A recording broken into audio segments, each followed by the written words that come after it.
You should just rent a cheap apartment and live there. After all, someone who just plays around at home doesn't deserve to live in this house," said Susan, who had returned from the city. She was now attempting to drive me out of the house where I was living with my in-laws, planning to take my place.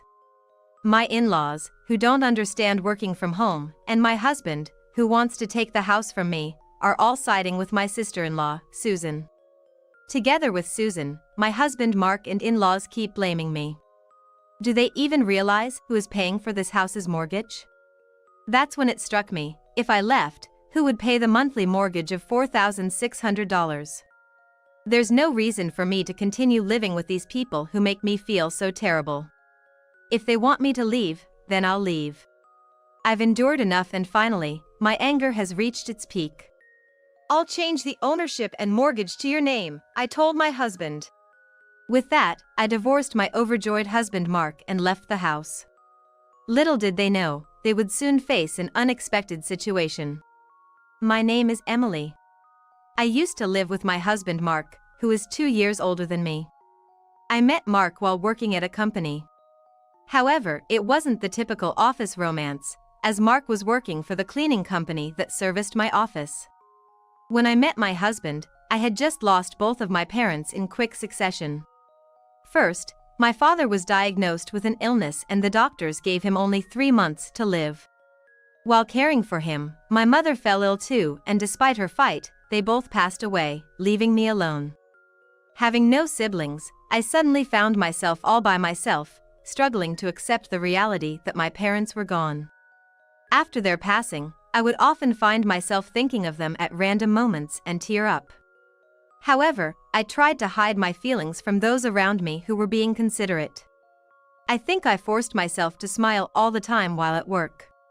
The first time my husband Mark spoke to me, I was trying not to let anyone notice as I stood in the hallway during a break, staring blankly outside the window, lost in thoughts of my parents.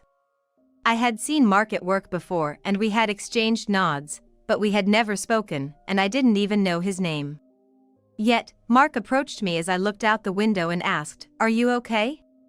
You seem a bit down." In response to my husband Mark's gentle inquiry, I found myself talking about my parents. Maybe it was easier because he was a stranger whose name I didn't even know. When Mark heard about my parents passing, he sympathized, saying he was close to his own parents and could understand the loneliness. I was glad that Mark listened to my story. After that, we started having brief conversations whenever we saw each other at work, and it didn't take long before we started meeting outside of work. Soon after we started dating, Mark introduced me to his parents. As Mark had mentioned, he seemed to have a good relationship with them. His parents, aware of my loss, were considerate and invited me to visit them anytime. I quickly grew close to my in-laws, and without a formal proposal, it naturally led to me marrying Mark. After the wedding, we rented an apartment near my in-laws and started our life together. After getting married, I quit my job and switched to a company that allowed me to work fully remotely from home. I did this considering the possibility of having children with Mark in the future. I told Mark about my career change, but it seems he didn't quite understand it. For now, he just knows that I work from home using my computer. Since my salary didn't change after switching jobs, I decided to take care of the living expenses. Mark earned less than I did, so we agreed that I would pay for our expenses, while Mark would save his salary, except for what he spent on social activities. Mark didn't have any expensive hobbies, and before we married, his social expenses were mostly just dates with me or going out with friends. Mark himself said he was okay with me managing our savings, so this is how we handled our finances. Working from home was all positives for me. Above all, I was happy that I could enjoy leisurely meals with Mark when he came home. This wouldn't have been possible if I were still working at my previous company. Before marriage, I often made simple meals just for myself, but now, wanting to please Mark, I find myself wanting to cook more elaborate dishes. Our life together was passing by peacefully. Then, a few years into our marriage, something shocking happened. My in-laws' house was completely destroyed in a fire. Fortunately, my in-laws were unharmed, but they lost not only all their possessions but also irreplaceable memories like photo albums. For a while, my in-laws stayed in our apartment, and they were deeply upset. I wanted to cheer up the two people who had helped me heal from the loss of my own parents, so I did everything I could to care for them. I cooked, of course, and also took care of the household chores during breaks from work, making sure they felt comfortable. On weekends, Mark and I would go out with them.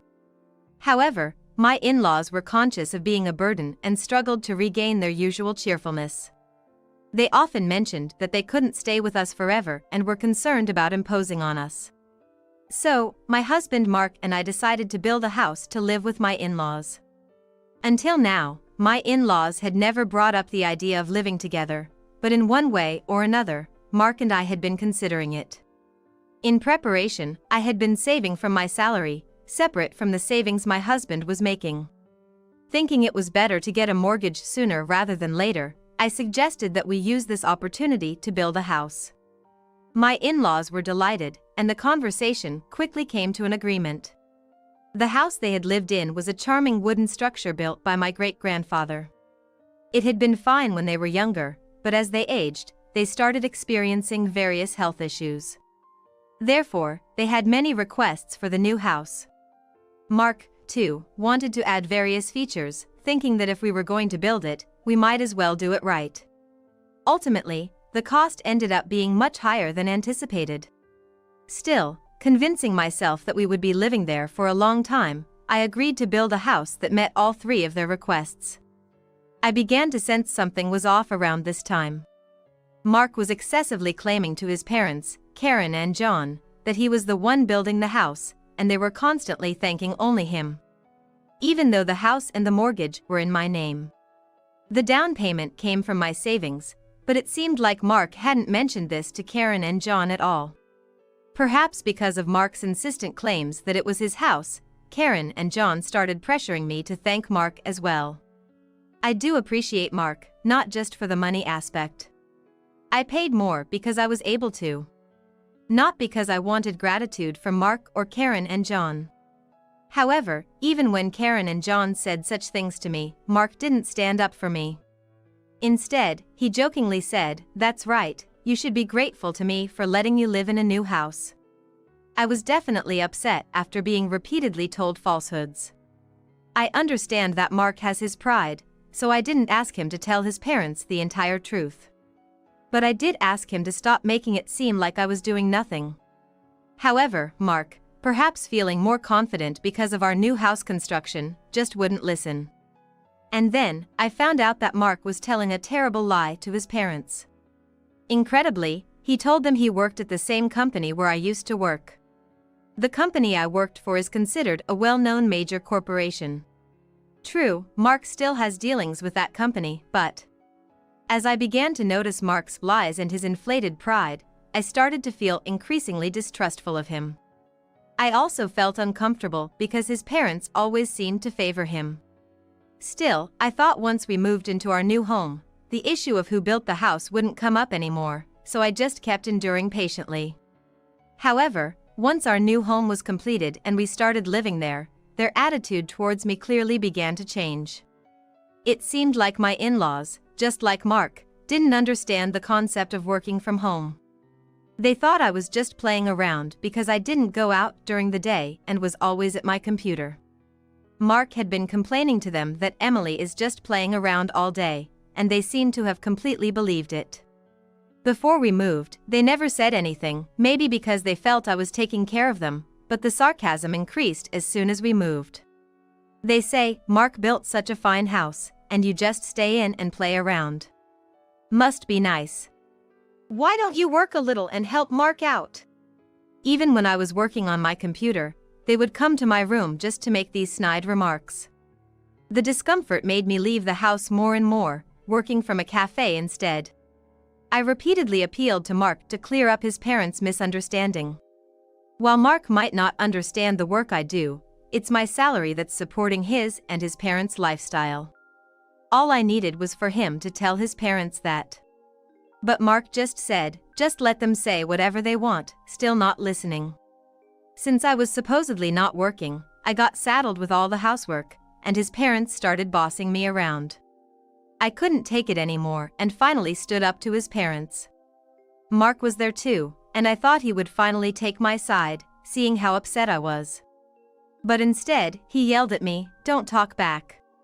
Then, he thrust a completed divorce paper at me, threatening divorce if I didn't comply. I had never seen Mark so angry before, and his behavior completely intimidated me, making me succumb to him and his parents' demands. From that day on, both his parents and Mark's attitudes towards me turned utterly cold. The only time I felt seen and could find some solace was when I was working at my computer. I immersed myself in work to forget the treatment I received from my in-laws and husband. One day, my sister-in-law Susan, who had been living in the city, came back to visit. She was coming to see the new house and planned to stay for a while. My in-laws immediately started complaining about me to her. They say, "Emily is always cooped up in her room, playing on her computer. Does she even realize whose generosity allows her to live in such a nice house? What on earth is she doing on that computer all day? Playing games? Is she some kind of nerd? That's just weird. We don't really understand all this, but maybe she's one of those nerds, you think? If she's always on her computer, she must be one, right? Isn't she ashamed of not working?" Trying to escape their loud conversation, meant for me to hear, I went to my room. Then I heard something even more shocking. They said, "Wasn't Emily just a cleaner at Mark's company? It's amazing how she lies about working from home. She couldn't possibly have the skills for that." Susan was talking as if my and Mark's roles were completely reversed. Since Mark had told his parents he worked at a major corporation, maybe he had also lied that I was a cleaner. The real liar here was Mark. I wanted to tell this to Karen and Susan, but given everything that had happened, I doubted they would believe me, so I just gave up.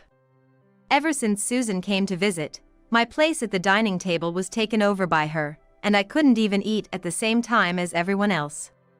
While they ate the meals I prepared during my work breaks, I would be secluded in my room, continuing my work.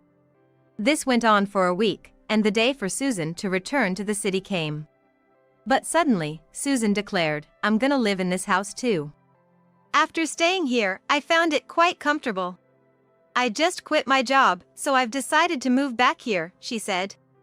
Susan had been working in the apparel industry, but she got tired of the interpersonal dynamics and decided to take a break. Susan's family home was being rebuilt, so when she returned and saw our new house, she found it more luxurious than she had expected. "Leaving the city to start a business here could be good. At my level, I can work from anywhere," she said.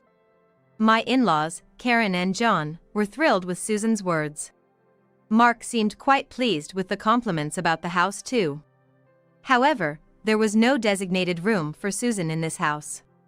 Until now, she had been staying in the guest room, but if she were to live here, another room for Susan would be needed, and the house had no spare rooms. Susan had realized this after living with us for a week. She told me, "I'll live here, so you should leave," Susan said with a smug, malicious grin. "People who just play around at home don't deserve to live in a house like this. You should find some cheap apartment somewhere and live there." "No, this house is mine because That's a good idea. You do nothing but stay at home all day, every day." Karen sided with Susan, leaving me no room to argue. I tried desperately to explain my job, but Susan, who had just said that work could be done from anywhere, wouldn't understand about working from home. Just because I'm not going out, they say I'm not working. They're trying to corner me with such an absurd argument. After everything that's happened, I'm really starting to get angry. Mark doesn't try to speak the truth, just stands there, laughing and watching the situation.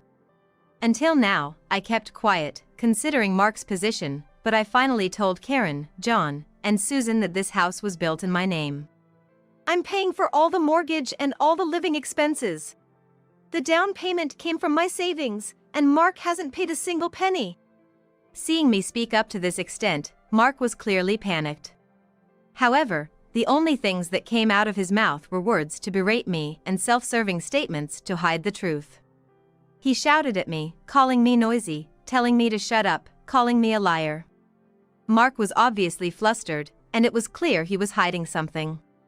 Yet, Karen, John, and Susan still defended him, calling me the liar. No matter how many times I said it wasn't a lie, they would not believe me. That's when it struck me, if I left, who would pay the monthly mortgage of $4,600? There was no reason for me to continue living with these people, enduring such unpleasantness. If this house is supposedly built by Mark, who works at a major corporation, maybe it should all truly be his. With that thought, I decided to sign the divorce papers that Mark had pushed on me again, intending to threaten me. When I offered to change the house's title to Mark's name, he was so delighted he almost danced. He must have thought the house would now fully become his own, in name and reality. He's not wrong, but Mark is misunderstanding one thing. Initially, to change the mortgage to his name, we tried to go through the process together, but Mark disliked the complex procedures and told me to handle it alone, reluctant to go. Just you go and listen to all that complicated stuff. It's just a name change, right? Get it ready for my signature only, he said. Since that wasn't possible, I took the reluctant Mark to the bank and a legal professional for consultation. Throughout, Mark didn't listen to the explanations and just played with his smartphone. When it came to signing the documents, he finally became eager. If I sign this, the house will be in my name, right? He asked me. After I confirmed, he happily signed the documents. Once all the procedures are completed, both the house and the mortgage will finally be Mark's. I've explained it several times, but I wonder if Mark has truly realized it. He was ecstatically reporting to Karen, Susan, and John.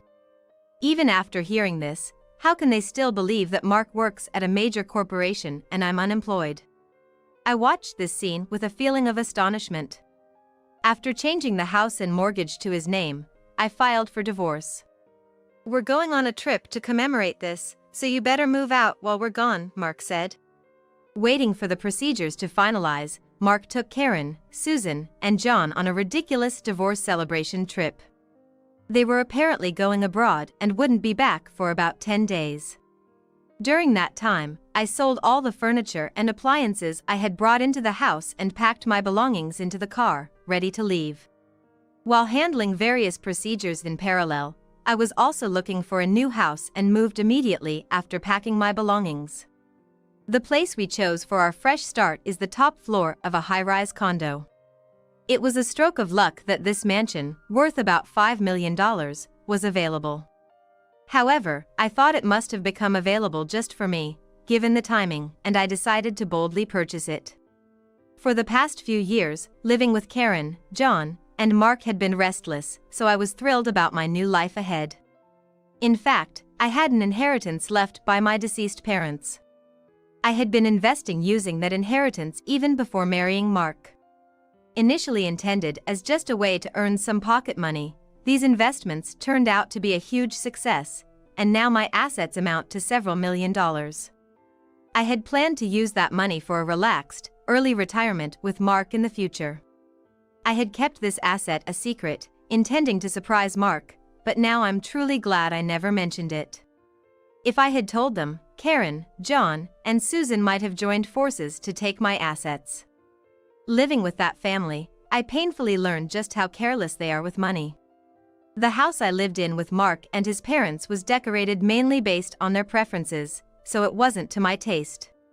With the move to the condo, I took the opportunity to create a space I love, carefully crafting the interior to my liking. Now, it has become the perfect space, surrounded only by things I adore. Above all, there's no one around to make snide remarks, so I can happily work from home. Once things settle down, I'm planning to join a cooking class or yoga studio. Finally, in this enjoyable and free time, I have regained a peaceful mind for the first time in years. The call from Mark came the night they returned from their trip abroad. He must have realized that the furniture and appliances were gone upon returning home. He demanded them back, but I paid no attention. Everything was bought with my money, so it's my prerogative to do what I want with it. I didn't want to leave anything of mine in the house of those who had caused me so much suffering, not even the furniture and appliances. Of course, they were unnecessary for my new home. When I told Mark that I had already sold them, he still demanded, buy them back immediately.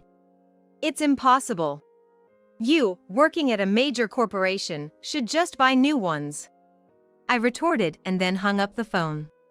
That day, Mark called several times, but I ignored all of his calls. Months had passed since Mark and his family returned from their overseas trip. I had completely forgotten about my previous life and was having a great time, getting along well with my neighbors.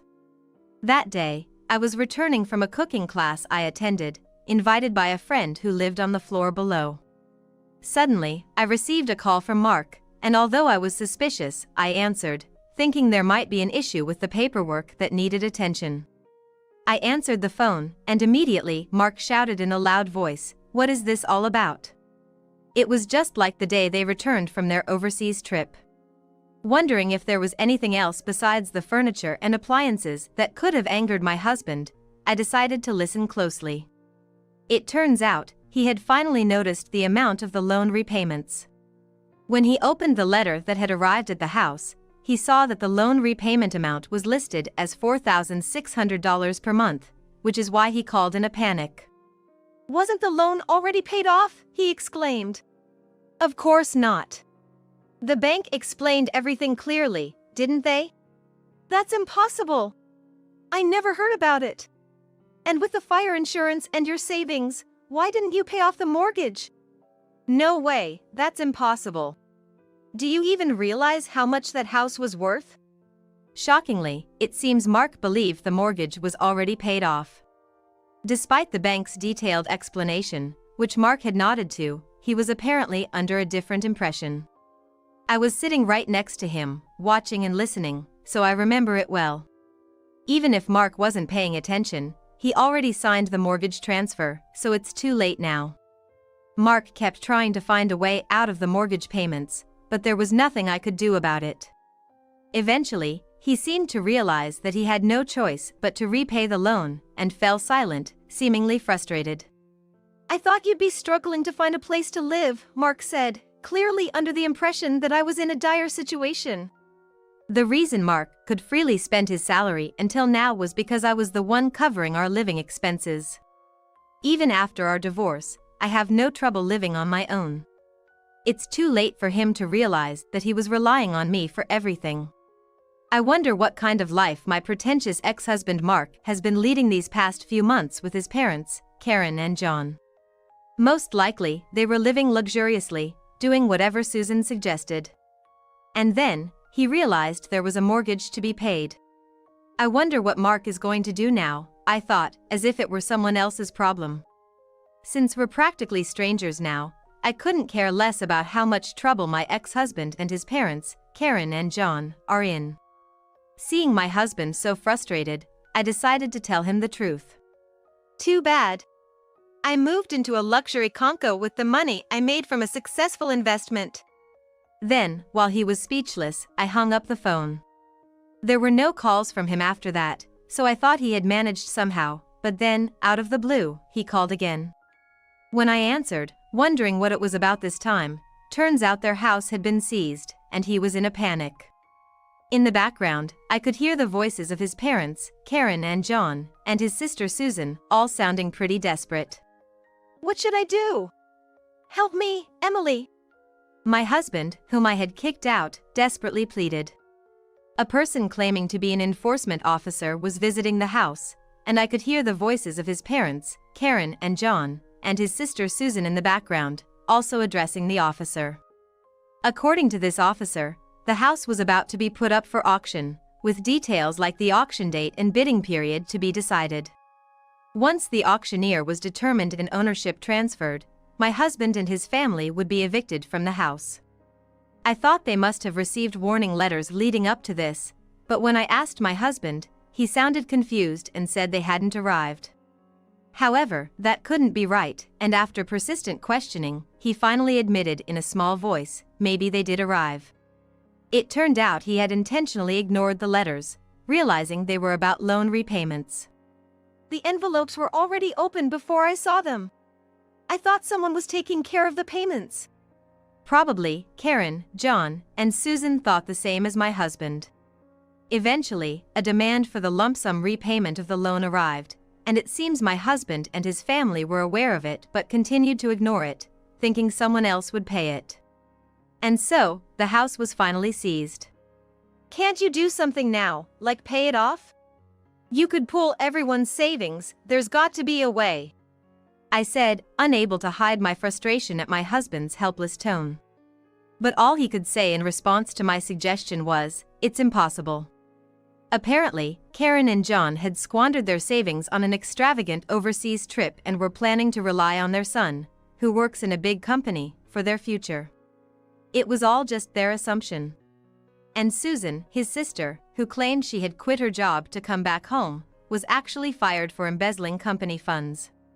She talks as if she's been hugely successful in the city, but in reality, she was just a modestly paid accountant in a small to mid-sized company. Yet, she got hooked on visiting nightclubs, gradually embezzling money from her company to splurge on them. Even though she actually returned home relying on her parents, Karen and John, she had the nerve to make such grand claims. As for my ex-husband, after our divorce, he pretended to be working at a large corporation and started dipping into his savings to cover living expenses.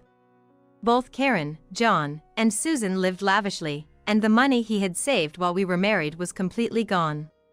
Then came the demand for the lump sum repayment of the loan.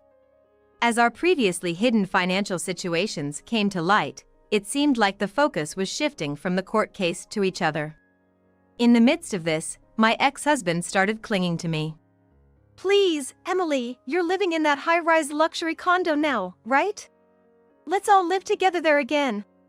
I refuse. We're divorced now, and as far as I'm concerned, we're strangers.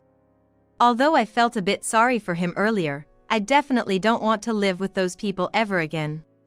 Hearing the voices of my ex-in-laws, Karen, John, and Susan, from the background, I felt more resolved. And so, I firmly declined my ex-husband's offer. Upon hearing my refusal, Karen, John, and Susan immediately started hurling insults at me.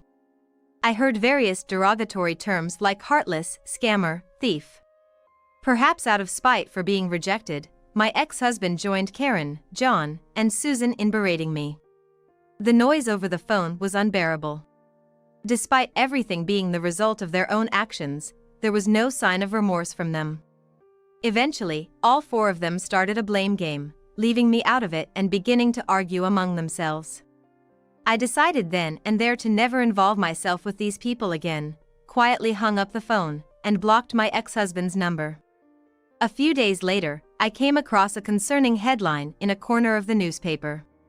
The article about a father and son getting into a fistfight and the police being called out made me suspect it was about my ex-husband and his father. I decided to contact a mutual acquaintance of ours who lives near my ex-in-law's home. Sure enough, the incident reported in the newspaper was about them, and it happened after I had hung up the phone on my ex-husband. The article mentioned that a neighbor noticed the fight and called the police, leading to their arrest. My ex-husband, his father, along with Karen and Susan who tried to intervene, all sustained injuries that would take about 2 weeks to heal completely. After receiving a stern warning from the police, they were released, but the incident making the newspapers meant my ex-husband, although not fired, faced severe reprimands at his workplace. The cause of the parent-child fight was embellished and quickly spread throughout the company. My ex-husband feels uncomfortable at work, but can't afford to quit due to financial necessities. Eventually, a buyer was found for the house, and they were forced to move out. Somehow, they managed to find a new place, but it's an old, cramped, bug-infested apartment, a far cry from their previous home, where the family of 4 began their new life. Bugs appearing daily in the room are causing Susan and Karen to make such a fuss that they have already received complaints from the neighbors. They tried to work and rent a new house quickly, but both in-laws and Susan seem to get into trouble at work and end up being fired. Especially Susan, with her past of embezzling company funds becoming widely known, is finding it difficult to get rehired. It looks like they will have to continue living on my ex-husband's income alone. My ex-husband seems to be trying to find out where I live, asking our mutual acquaintances persistently, who have warned me to be careful. Even if my ex-husband finds my condo, he'll just be turned away by the full-time concierge. I gratefully accepted the advice from my acquaintance and made sure to ask the concierge to be on the lookout. With this, the turmoil with my ex-husband and his family finally comes to an end. It hasn't even been a year since I left that house, but it already feels like a distant past event. I've completely adapted to life in my luxury condo, enjoying my days filled with hobbies and work. I plan to enjoy my carefree single life for a while, without thinking about marriage. My name is Amy Miller. I'm a 32-year-old who has been married for 7 years. My husband is a kind and hardworking man, and we've had a trouble-free life together. I only took maternity leave and have continued working ever since. We're what you'd call a dual-income family. Even before we had a child, my husband Owen was involved in parenting, and after becoming a dad, he helped even more with daycare drop-offs and household chores. I always thought I was more blessed than most wives out there. Then our child turned 6 and was about to start elementary school. I began to notice something wrong with my husband's health. "Why don't you go to the doctor?" But he didn't go because he was too busy with work. By the time he was willing to go, he was diagnosed with end-stage renal failure and needed a kidney transplant. His strength declined gradually, and as he became unable to work, he was forced to retire, and he couldn't even take care of our child properly anymore.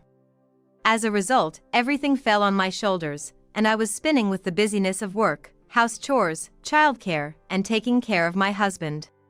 My husband would whisper "I'm sorry" in a weak voice, which was heartbreaking, and I pushed myself even harder. But no matter how hard I tried, the mind and body are separate, and my body started to scream in pain. That's when my mother-in-law brought up the idea of living together. "It's too much for you to handle alone, isn't it?" Indeed, I felt I was nearing my limit. My mother-in-law lost my father-in-law soon after we got married and has been living alone ever since. She must feel lonely, but she never complains, and whenever I visit her, she greets me with joy. I can't even begin to express my gratitude to my mother-in-law, who gets along with me so well, it's like we're friends. Tears flowed from the sheer difficulty of it all when she offered to move in. Living with my mother-in-law turned out to be a blessing beyond what I had imagined. While I was out working during the day, she would take care of the housework and the kids. My first-grader daughter didn't feel lonely, thanks to her. Snacks were always homemade, and my mother-in-law would help her with her homework. She tended to my husband as well, encouraging him to do what he could on his own, but it seemed she often had to step in because he easily grew tired. When I got home, I would take over, but since I could do things faster than my husband could help, I often let him rest. Maybe that was my mistake, because gradually he stopped doing anything at all. I'm just feeling really sluggish. Unaware that it was just an excuse from my husband, I accepted it all, thinking he was ill. But it seemed like he believed that if he said so, he wouldn't have to do anything. As he did less and less, he began to look for distractions outside the home. While searching for a donor, my husband started going for dialysis 3 times a week. At first, during his 3 weekly hospital visits, he apparently went to the arcade and roamed around various places. He seemed apologetic each time, but he must have believed that my words, "That's great. You have enough energy to go to the arcade," meant that I was okay with him playing around. This way, he increasingly turned his attention outward, and before I knew it, he left everything to my mother-in-law and did as he pleased when he felt well. I can't blame him, he's sick after all. I kept telling myself. No matter how tough it got, even when I was too exhausted to move, I kept telling myself, "I'm still okay, I can do this." Then one day, we got the call from the hospital they had found a donor. And it turned out that the donor was me. "Please, Amy, give me your kidney." Upon learning that I could be a donor, my husband begged me on his knees. I was delighted at the thought of my beloved husband getting better. But if I stopped working, our family would quickly be in dire straits. There were risks involved with the kidney removal surgery. I was told by the doctors. Was it really okay for me to be the donor? But if it makes him well again? I'm his wife, after all. With that excuse, I went through with the surgery. My husband cried with joy, thinking he'd get better. No more dialysis after this. Once the surgery's over, I'll be back to my old self. Not a single word of thanks was there for me. The surgery was a success. After a few days in the hospital, I went back to work. However, I had naively underestimated the risks the doctor had mentioned. I thought it couldn't happen to me. But even before my husband was discharged, a growing fatigue began to assault my body. What's this? I couldn't afford to be anxious. Why is so much of my hair falling out? Every morning, clumps of hair would come out as I brushed. Fear began to consume me. By the time my husband was discharged, my fear had turned into something much greater, but I had no time to think about myself. You should help out with the housework as part of your rehabilitation, my mother-in-law would say, but Owen was as if carried by the wind, always out playing. Instead of helping, he would look at me and say, "What's that on your head? It's disgusting," mocking my thinning hair. And then one day, he threw his last words at me. I'm divorcing you, you sick bald woman. I'm starting a new life. I was stunned by his words. What do you mean? Just back from work and still in my clothes, I was so shocked I couldn't stand. What about your mother? That's right, I have to tell her about such important matters. What are you talking about? This is a matter between husband and wife. It's got nothing to do with Mom. But she's helped us so much. You might have been saved, but I don't care. Anyway, I'm divorcing you. Why all of a sudden? My head was spinning. I just needed my mother-in-law. I thought she could calmly analyze the situation. But as soon as I got home, she had gone out shopping. That's right, she said she was going out for dinner shopping. The moment I thought I had no one on my side, all the efforts I had made came crashing down. I have to solve this myself. I can't accept such an unreasonable proposal. It's not right for Violet if we get a divorce. I thought of our elementary school-aged daughter. But it seemed my husband wasn't thinking about that at all. Look, I've gotten this healthy, but look at you. That monstrous head of yours. It's unbearable to look at. But this happened because I gave you a kidney. So what? Don't act like you're doing me a favor. Sure, I asked for a kidney, but if I'd known you'd go bald, I would never have asked. How can you say that? I didn't choose to go bald. After all the pain I went through to help this man. You've been thinking this the whole time since you got out of the hospital? Yeah, I have. It's been torture seeing you every day. To think of waking up next to a monster for the rest of my life. It's just disgusting. That's cruel, after I gave you my kidney. You're gonna say that? Sure, I asked for it, but who would have thought it would turn you into a monster? But still. Just sign the divorce papers, all right. Here, sign this. Sign. What Owen had carelessly tossed to me was a set of divorce papers. Moreover, they were already signed and stamped with his name. Once you sign this, we're strangers. That'll be a relief, won't it? But what about Violet? She's still in elementary school. Wouldn't she be sad if her parents got divorced? She'll forget about it soon enough. It's no big deal. Better a younger and prettier woman as a mother than a monster like you. What do you mean by that? I mean, once I'm divorced from you, I can find a new love. Then I can remarry a beautiful woman. Are you saying you've been cheating? Why would you think that? You think I'd have time to cheat while I was sick? Sure, normally one wouldn't have the time to cheat. But looking back, it seemed he spent too much time away from the family. But nothing. Don't accuse me of things that aren't true. You're a monster who's jealous for no reason. How much more disgusting can you get? Just sign the divorce papers already. Wait, you can't just spring this on me. It's not sudden. Since I got sick, I've really thought about it. It's a waste of time to stay with an old wife like you. I've always hated how you made me feel indebted. I decided in my heart that I'd divorce you once I got well. Once you got well? Is that why you asked me for a kidney? I didn't necessarily need your kidney. Any would have done, but it just so happened that yours was available. It's only sensible to use what's usable. With such a cavalier attitude. I've taken on so many risks because of this. So what? You were informed about the risks at the hospital, weren't you? You decided to go through with it anyway, didn't you? I didn't force you. Yeah, but if I'm gone, who's going to work and take care of this house? Don't worry, you don't need to think about that. I'm healthy now. I can work and provide for the family. Even when you keep saying every day how sluggish and feverish you feel?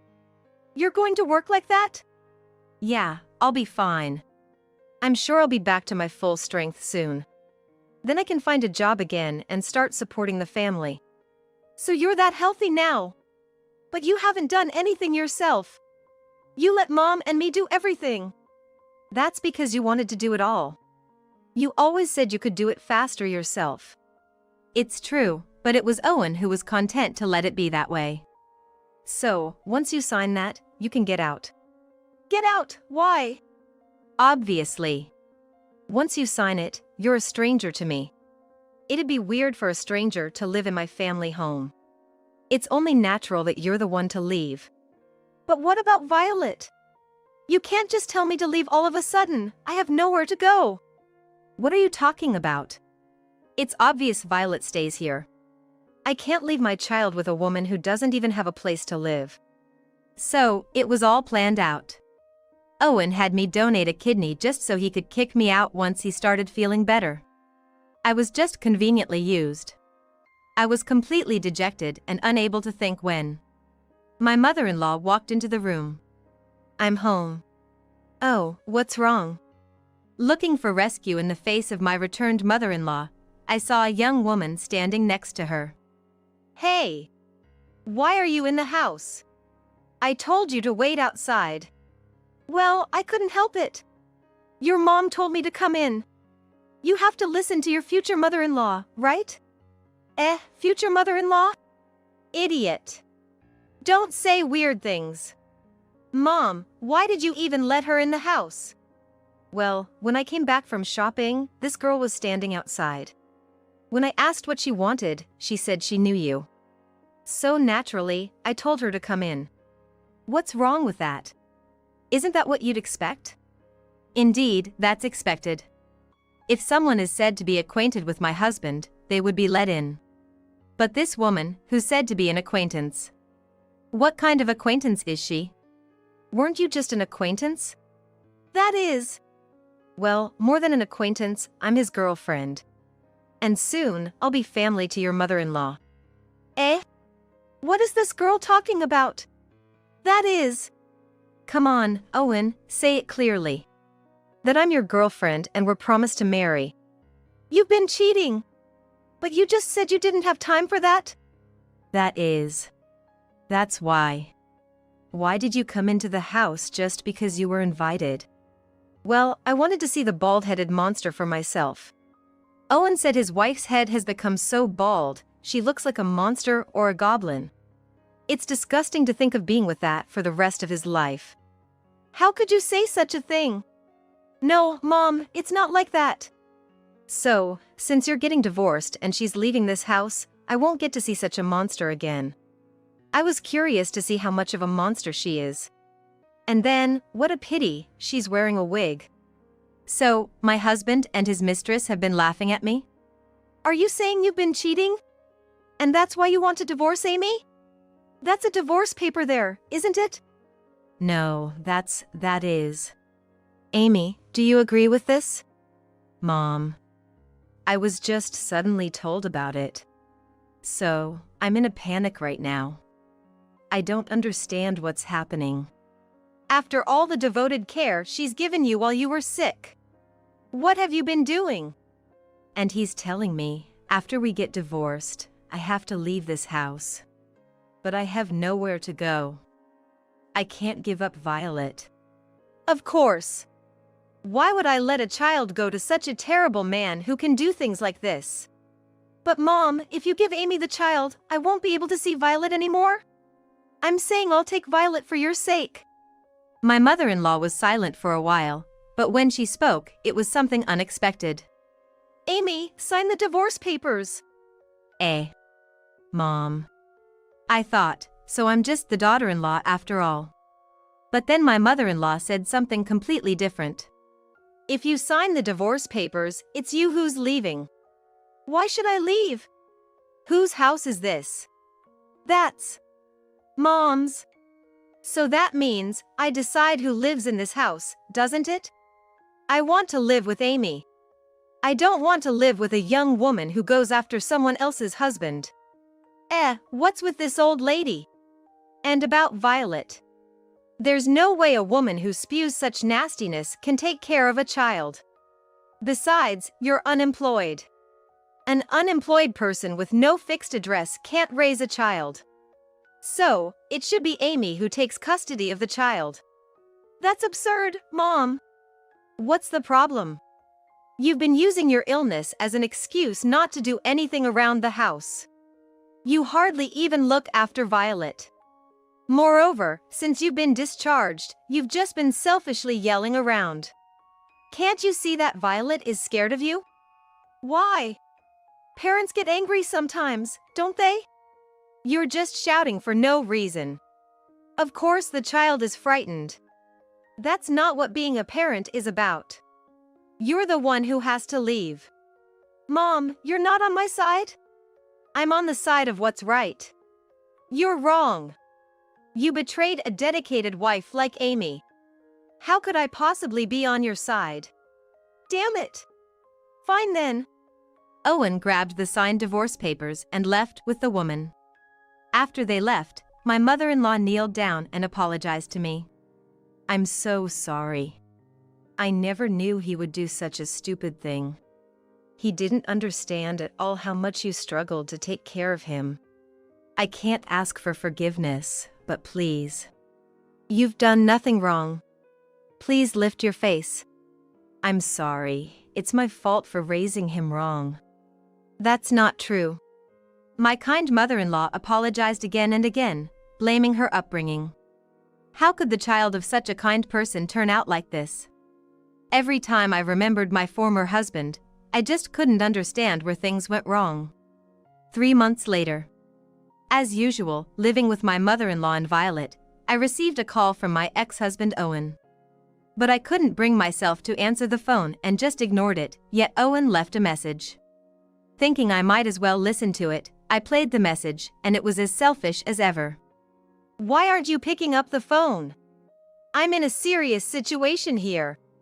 Turns out I have liver disease now. I need another transplant. Your liver would be perfect for me. So give me your liver. Then I can be healthy again. Please, pick up the phone. My ex-husband sounded almost hysterical. I thought to myself how utterly selfish he was. When I told my mother-in-law, she looked pained. What do you think, Amy? I'm sorry to say this, but Owen is a stranger to me now. After everything he's said and done, I can't bring myself to give anything to him. Of course. You're not wrong. That must be divine punishment. I'm sorry. Don't apologize. I'm sure if you gave your liver, he wouldn't be grateful. Besides, if you were to get sick from the donation, it would be terrible for Violet. You're making the right decision. It's okay, that's the way it should be. If he contacts you again, just tell him straight. Thank you. And if God forgives, surely a donor will be found.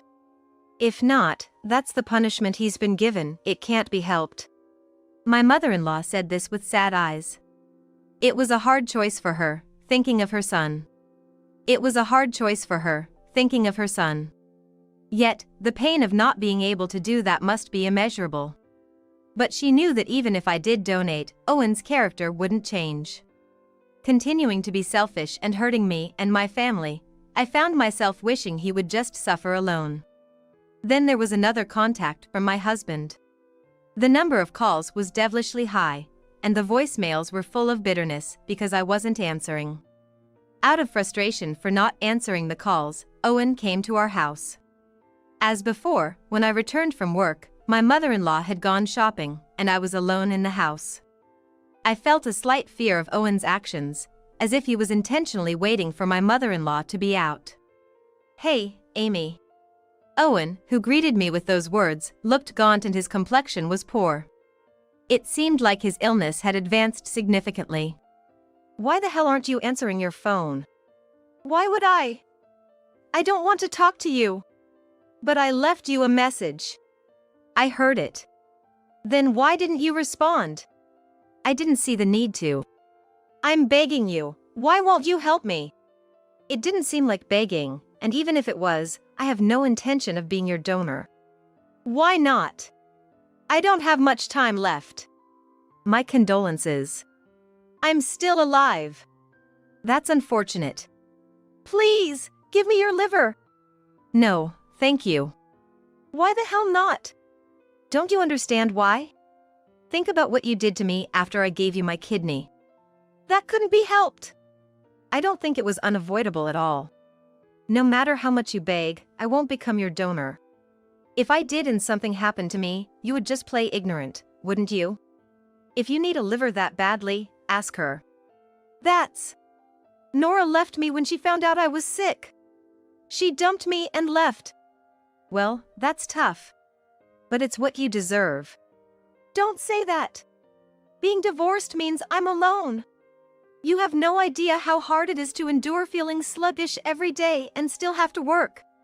"I understand. I gave you a kidney, remember? I still feel sluggish from that. Yet, I do the housework, take care of the child, and work. I think I have it harder than you." "Then I'll remarry you. I'll overlook your baldness. Marry me, give me your liver, and I'll work this time. That way, you can take it easy, right?" "Time out. I'm not relying on you. And marry me as if it's a favor from you? How can you even say that when you're in trouble? I won't give you my liver. Don't come back." "Don't be like that." "If you keep this up, I'll call the police, got it?" Hearing the word police, Owen fled like he was running away. I thought that would be the last of it, but Owen had more outrageous plans. That happened a few days later. My mother-in-law contacted me to say that hadn't returned from school.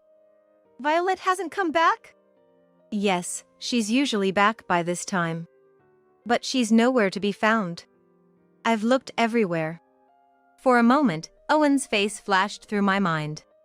But surely he wouldn't take his own child. I dismissed the thought, but then Owen called. "If you want Violet back, give me your liver."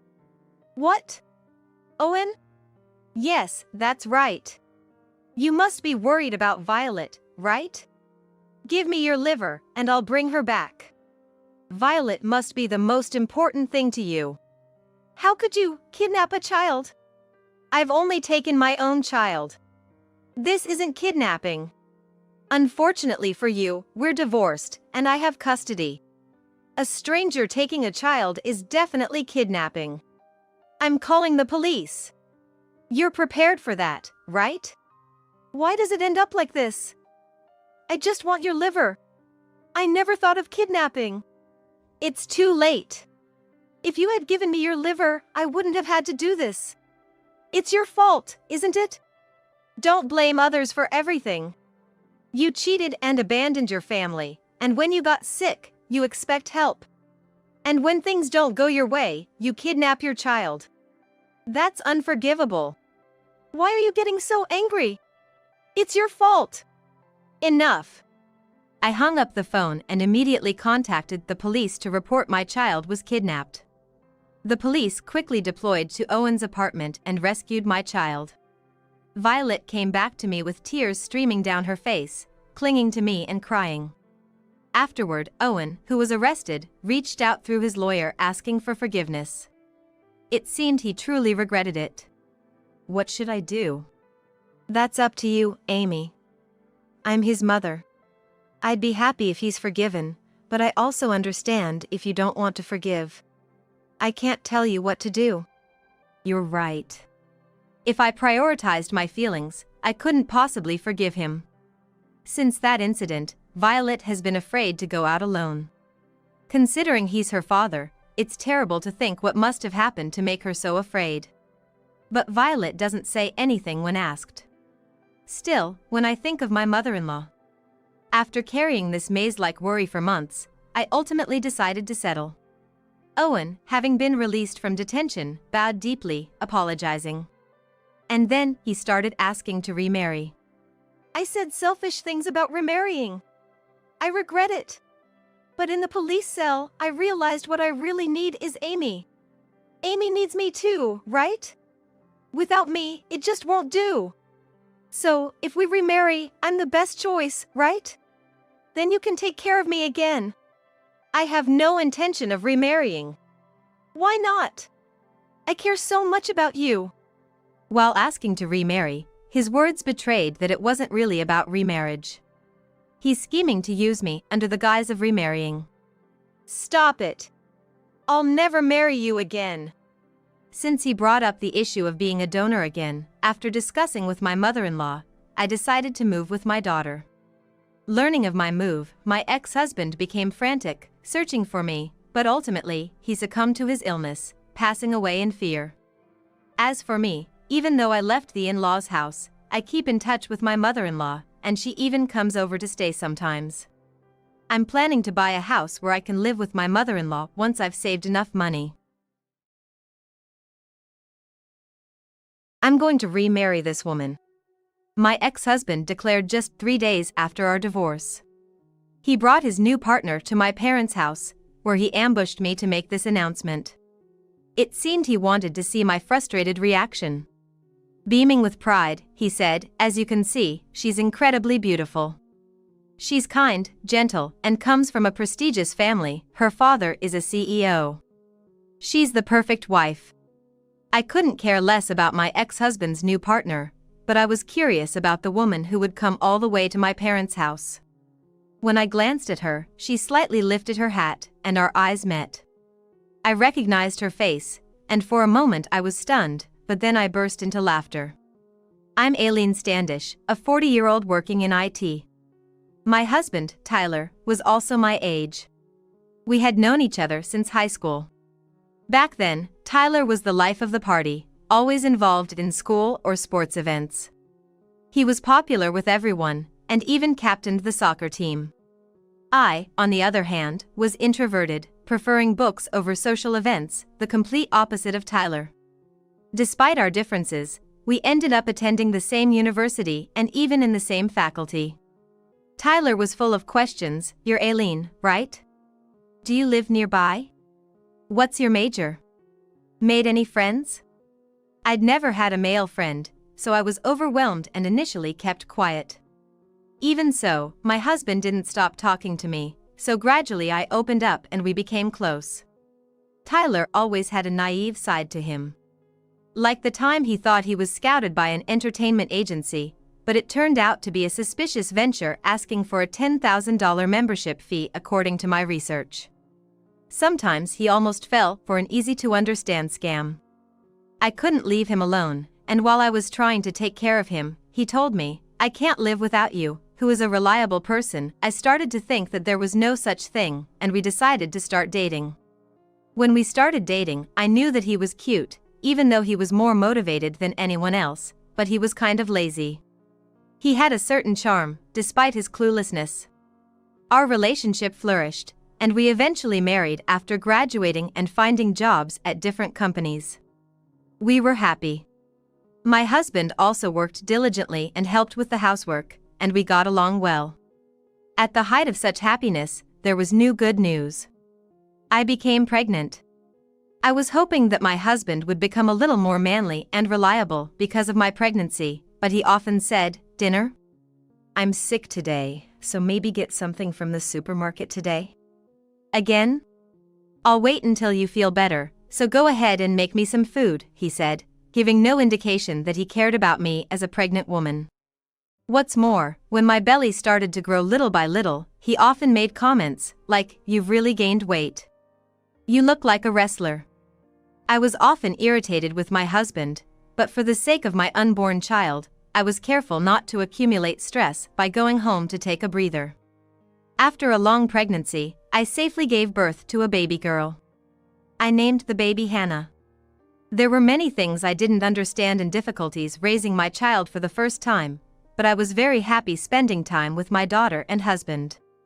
A year has passed since my daughter was born, and my maternity leave has ended, so I returned to work. I was originally working full-time, but balancing childcare and work was harder than I expected, both physically and mentally. In the end, I consulted with my husband and co-workers and decided to switch to part-time.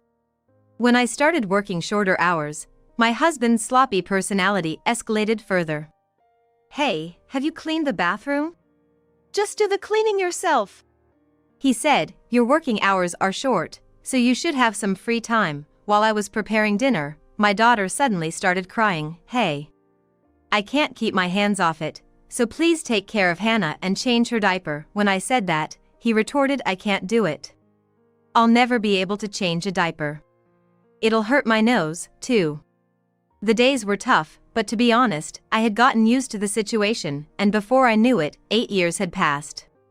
Now that my daughter is 8 years old, I don't have much to do with her anymore, so I was planning to put even more effort into my work from now on, but suddenly my husband said, "I'm quitting my job."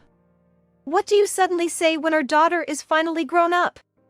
He said things like, "I want to grow more. I don't want to be just a worker." My husband sometimes behaves in strange ways that surprise everyone around him, and I call them seizures. I watched him for a while, thinking that it was just another of his whims, when he suddenly announced that he was quitting his job, but his desire to change jobs never seemed to subside. Finally, without consulting me at all, he simply said, "I found a new job, so I'm quitting my job. I'll start working at the new company in 2 days."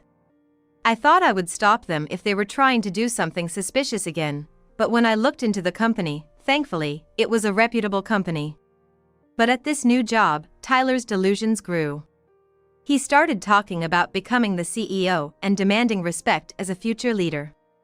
My daughter and I were simply bemused by his antics. Things only got worse with Tyler's behavior and attitude. "You look older now. All the young girls at work are so pretty." "Huh? You're getting older too. It's natural for everyone." "I know, but you could at least try to be more fashionable. Look at this woman, she's got 2 kids and still looks stunning." He was showing me a photo of a popular Instagram influencer. I was annoyed at being compared to her. I mean, I do keep myself pretty well put together, especially considering I'm 40 and have a child. It was frustrating how he pushed all the housework and parenting onto me while drooling over young, pretty girls. Around this time, Tyler started working late more often and coming home less. "You've been coming home late recently." "Really? It's the usual time, isn't it?" he replied, but his return time was definitely later. Especially on Tuesdays and Fridays, when he wouldn't be home before 10 p.m. "Why are you always late on Tuesdays and Fridays?" When I asked, he suddenly spoke quickly and defensively, "It's for a project. We have meetings only on Tuesdays and Fridays. Are you doubting me?" He seemed quite unsettled. "Okay, got it," I said, and he looked visibly relieved. But I was suspicious. Ever since we were dating, he always talked fast and got angry when he was lying or feeling guilty. His behavior was predictable.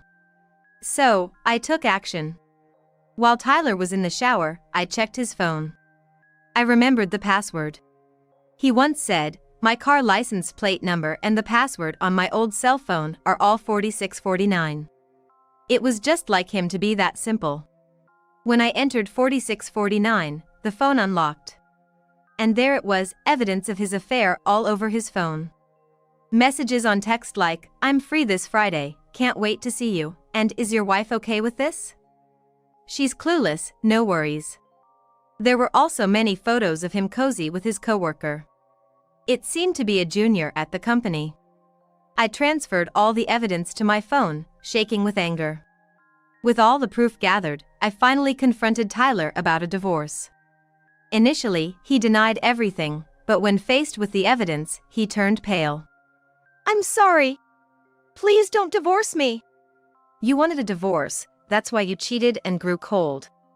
No, it was just a momentary lapse. I don't want to lose you or Hannah. Please. I was filled with hatred for him, but couldn't bring myself to divorce for our daughter's sake, who was 8 at the time. I decided to stay married on the condition that he cease all contact with the woman in the future. It seems that she voluntarily resigned from the company, perhaps because she felt uncomfortable having someone, with whom she had an affair, working at the same company. For 6 months, he seemed genuinely repentant, but a year later, he was back to his old ways, belittling me. I couldn't forgive him for the affair and his continuous disrespect. Our marriage was cold. But we stayed together for our daughter. No matter how many times I broached the subject of divorce, my husband continued to refuse. However, a week ago, Tyler suddenly asked for a divorce. Let's divorce. What? I've made up my mind. Let's divorce. Why now? You always refused before. It's not that I didn't want to get divorced. I asked, genuinely curious. I also thought it was best for both of us to divorce. However, he refused to divorce, and he wondered why he had decided to divorce now, even though there had been many times before. It's your fault. Since my affair, you've changed. You never forgave me, and I'm sick of it. He blamed me. I had indeed never forgiven him. Not just for the affair, but for everything that followed. It's not just an affair. You've been insulting me all this time. I was doing it for your own good.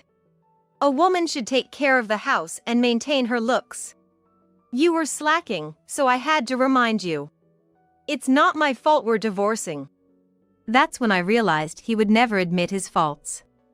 He always blamed me, never listening when I said he shared the blame.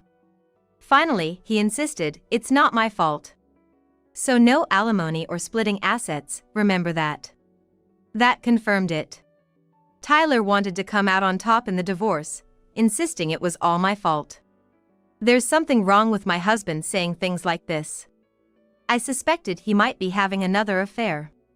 He was so predictable. Getting agitated and talking fast just like before. In the past, I would have confronted him. But now, I have no more interest in him. Fine, let's divorce. I don't need your assets, but I won't give up living with my daughter. All right, that's fine. I said, utterly dismayed at how easily Tyler seemed to give up on our daughter despite always claiming she was so important to him. Soon after, we went through the divorce proceedings and finalized it without any trouble. I moved back to my parents' house with my daughter. She wasn't opposed to the divorce and wanted to come with me, saying, Dad's hardly ever home anyway, and he's so mean to you, Mom. I think it's better if we're apart. I just want you to be happy. I was ready to start a new life with my daughter and my parents, but just 3 days after the divorce, an unexpected event occurred. When I came home from work one day, I saw Tyler and a woman with long black hair in front of the house. She was wearing a hat that obscured her face, giving me a bad feeling. I wanted to ignore them, but since they were in front of my family's house, I couldn't just leave them there. Approaching them, Tyler came towards me with a smug smile. What do you want? I asked apprehensively. I'm going to remarry this woman, he announced triumphantly, his eyes sparkling. Just 3 days after we decided divorce. It was obvious that their relationship overlapped with our marriage. And now he was bragging about it so loudly. What kind of person does that? Has my husband started having strange seizures again? I couldn't help feeling disgusted, thinking this was another one of Tyler's bizarre episodes. I tried to show my disgust openly, but Tyler, absorbed in his story, didn't seem to notice. He went on about his new wife, unasked. As you can see, she's incredibly beautiful, kind, gentle, and her father is a CEO. She comes from a prestigious family. She's the perfect wife. Though I didn't care about Tyler's new partner, I couldn't help but peek at her face. When she slightly lifted her hat, our eyes met. And I recognized her face instantly, freezing for a moment. Seeing me, her face turned pale. I couldn't help but burst into laughter. Stop it, this is too funny. What are you laughing at? Because I know this woman very well. The easy target you mentioned, Tyler, was actually you. Tyler naively responded, a target? You two know each other? What a small world. Meanwhile, the woman, trying to leave, said to Tyler, I'm feeling sick. Can we go home now? Her name is Natalia, and she's trying to leave right now, as if she can't stay here anymore. But Tyler stopped her. Laughing cluelessly, what's wrong, Natalia? I didn't know you knew Eileen. Natalia tried to stop him, saying, stop it. We should go home, but my ex-husband showed no signs of coming home. How did you know each other, he asked us, so I explained. Actually, we had worked together for about 7 years. We had been working together for 7 years. While I was explaining my relationship with Natalia, she seemed quite upset and uncomfortable. However, Tyler doesn't notice her behavior and tells me how perfect she is. She's a 29-year-old beauty, graduated from a prestigious university, kinder and gentler than you, a great cook, and a perfect wife. I'm glad I divorced you. I'm sorry that I'm the only one who is happy, he said sarcastically. Huh? What a lovely woman. I tried to empathize with him, but I couldn't stop grinning. When he saw me grinning without crying or feeling regret, he started to get irritated. Why aren't you more upset? Crying and screaming? Or are you speechless because my new wife is just too perfect? I see. Tyler must have come to show off his new partner, hoping to see me upset. But honestly, I felt neither envy nor regret. I had no feelings left for my ex-husband, and it didn't matter to me whom he remarried. However, the fact that his new partner was Natalia was just too amusing. Seeing Natalia's face turn pale, I decided it was time to reveal her true identity to Tyler. I was just surprised by your new partner, Natalia. I guess Natalia was famous at the office for being a beautiful high achiever. It's no wonder you're shocked that such a perfect woman would marry me. Yes, indeed. Natalia was quite famous. Natalia glared at me fiercely, silently begging me not to say more. Natalia, you said before you quit your job that you were having an affair with a married man, and it turns out that man was Tyler. What a surprise. Hey, you can't do it. Don't go around saying you're cheating. Tyler was momentarily taken aback by this revelation of his pre-divorce affair, but soon shrugged it off. It was about my stupid husband anyway. Seeing Tyler so smitten with Natalia, I decided to share more about her. Natalia was promoted quickly at work, maybe because she had a special relationship with the company president. Hey, wait a minute. When was it? I remember you said loudly during lunch break that all men are just wallets to you. That you could easily hook them by selling your body. What? You were famous for saying that you slept with the bosses for promotions or money. That's a lie.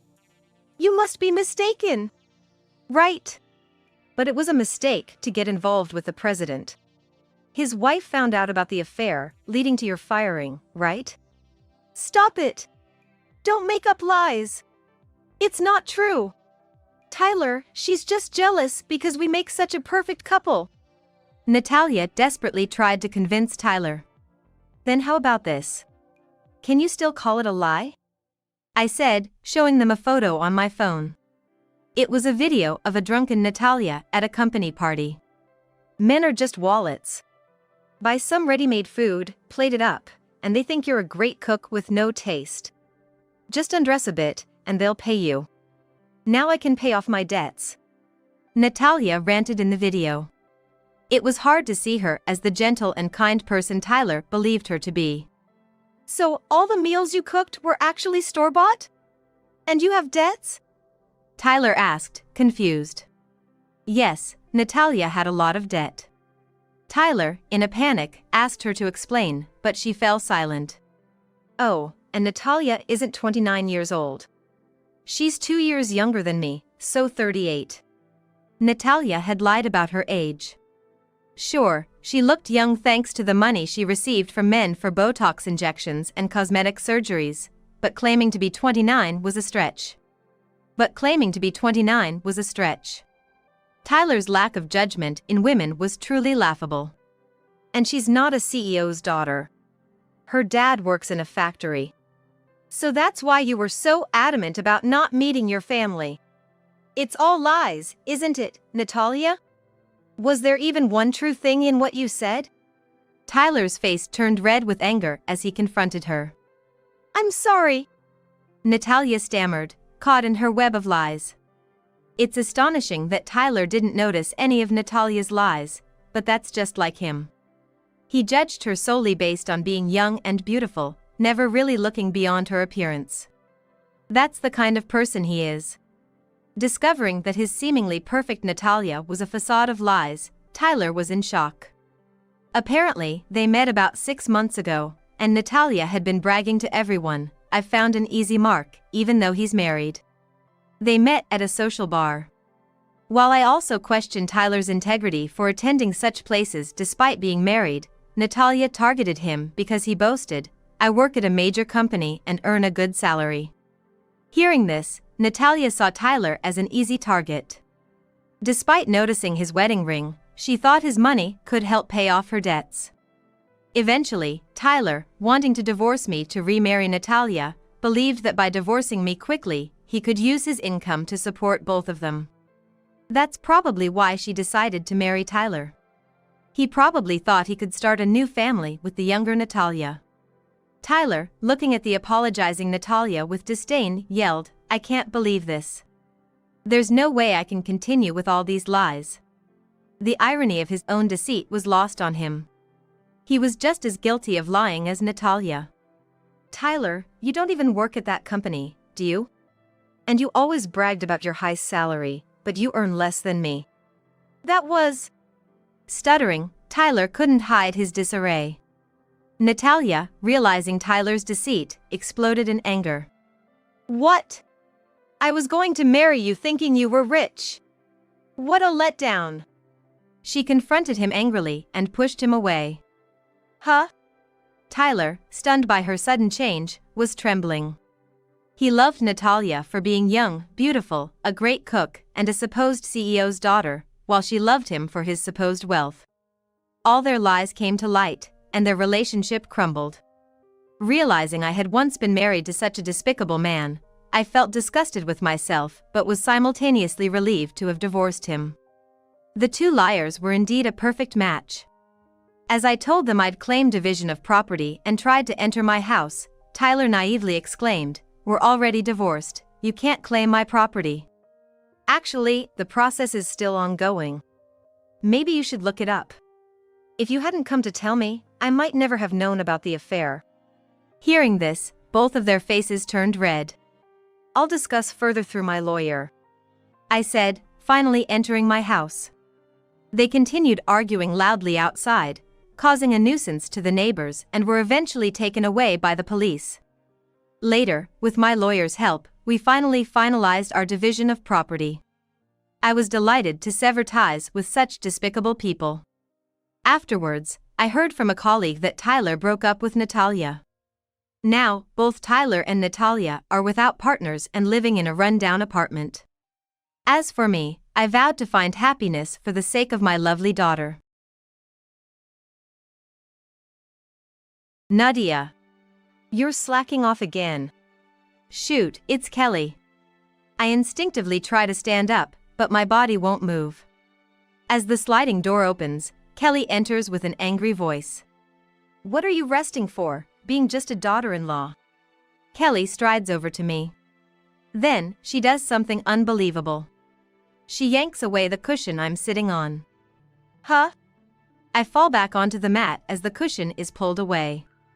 I instinctively protect my stomach with my hands, but feel a sharp impact on them. It seems Kelly kicked me in the belly as I fell. Get up already. With that nuisance of a belly, I should give you another one. I had given up hope, but someone was watching this situation. The person made Kelly sit down and scolded her sharply. This stupid.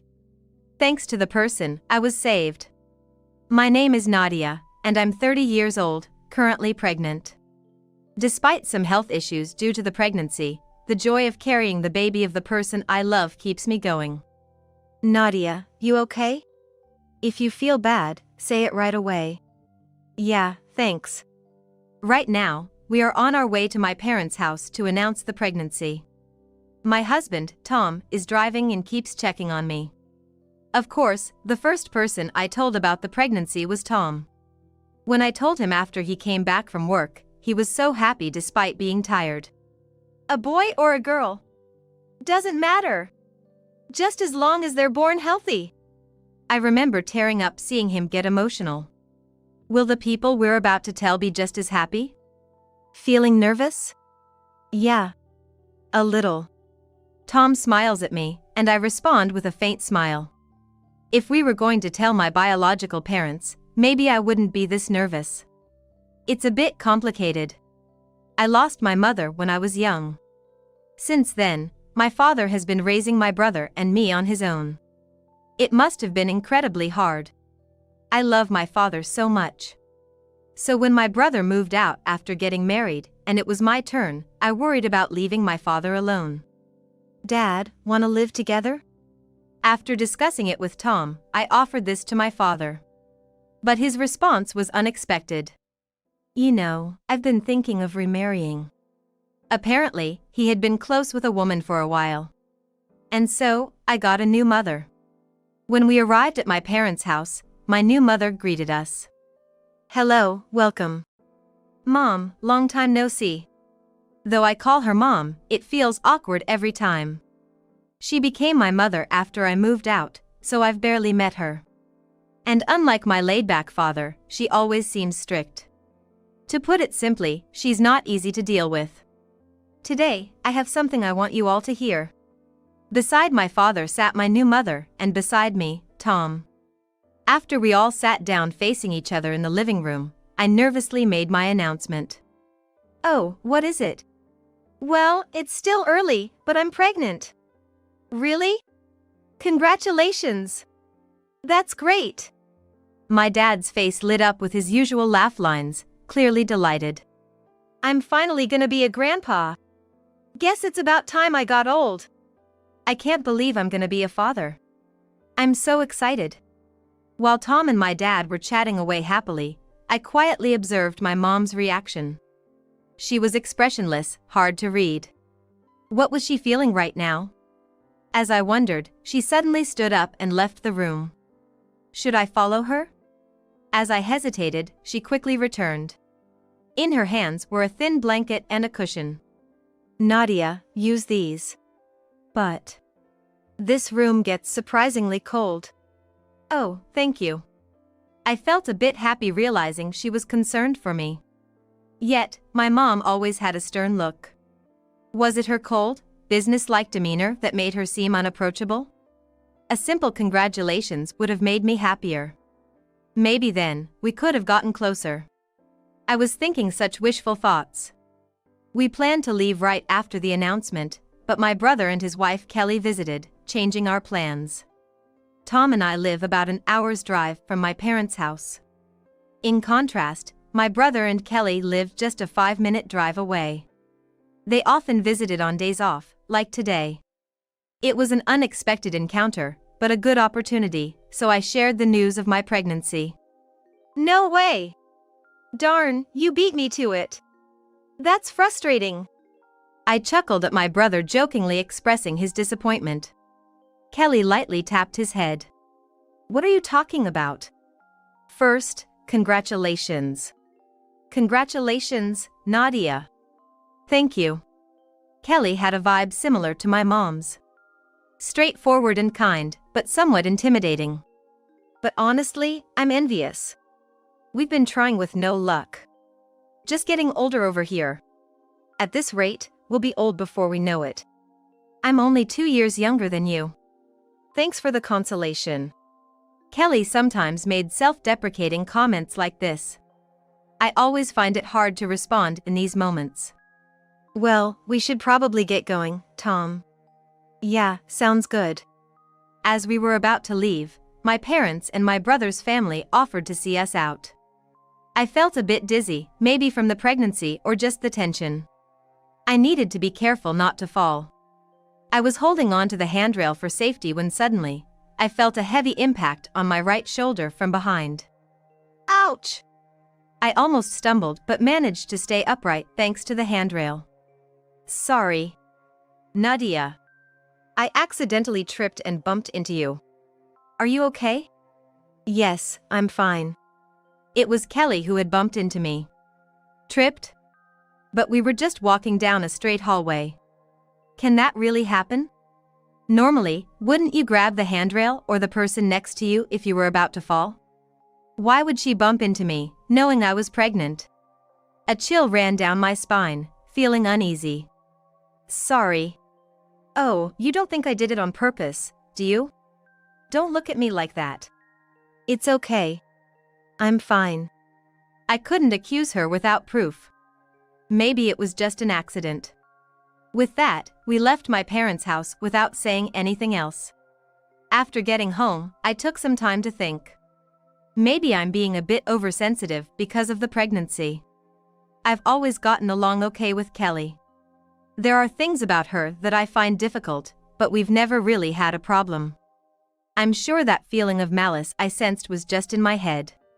I tried to convince myself of that. But after that, I started encountering strange things more often, and with each incident, my distrust towards Kelly grew. The first odd thing was about my personal belongings left at my parents' house. Turns out, they were somehow thrown out in the garbage. It was my mom who contacted me. I found some clothes that looked familiar in the trash. I picked them up, but what do you want to do with them?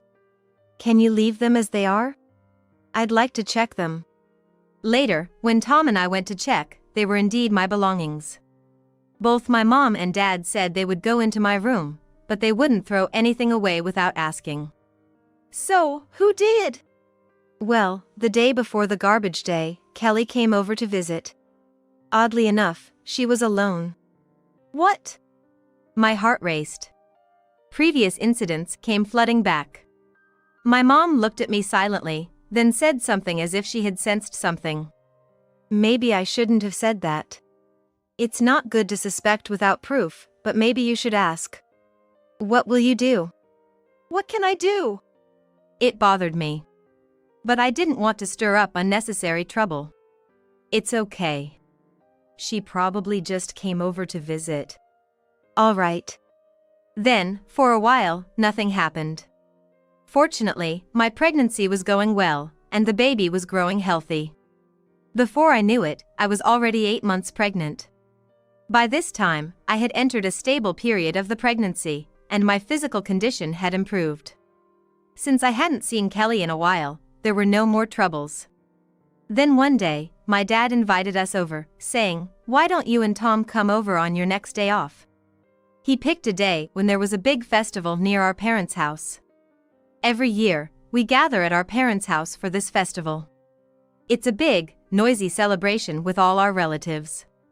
When I told them about your pregnancy, everyone was happy. They said they'd love to see you. But of course, your health is most important. Standing for a long time was difficult with my growing belly. But otherwise, I had no problems. I think we'll go. Great! Everyone will be so happy. With Tom's agreement, we visited my parents' house after a long time. Long time no see, Nadia. Congratulations. Wow, you've grown. This is going to be a healthy, fine baby. Every relative I met congratulated me. There were relatives I could only see on this day.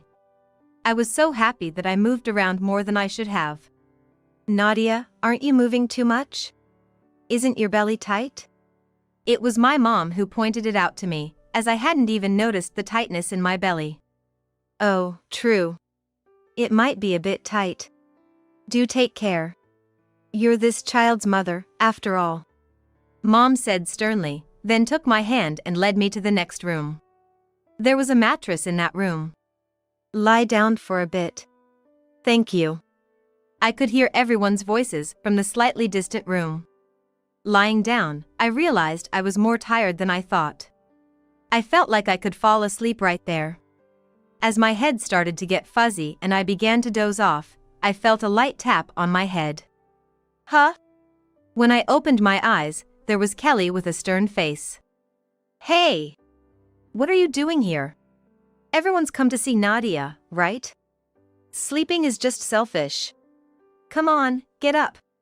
But, without giving me a chance to refuse, Kelly dragged me out and back to the relatives.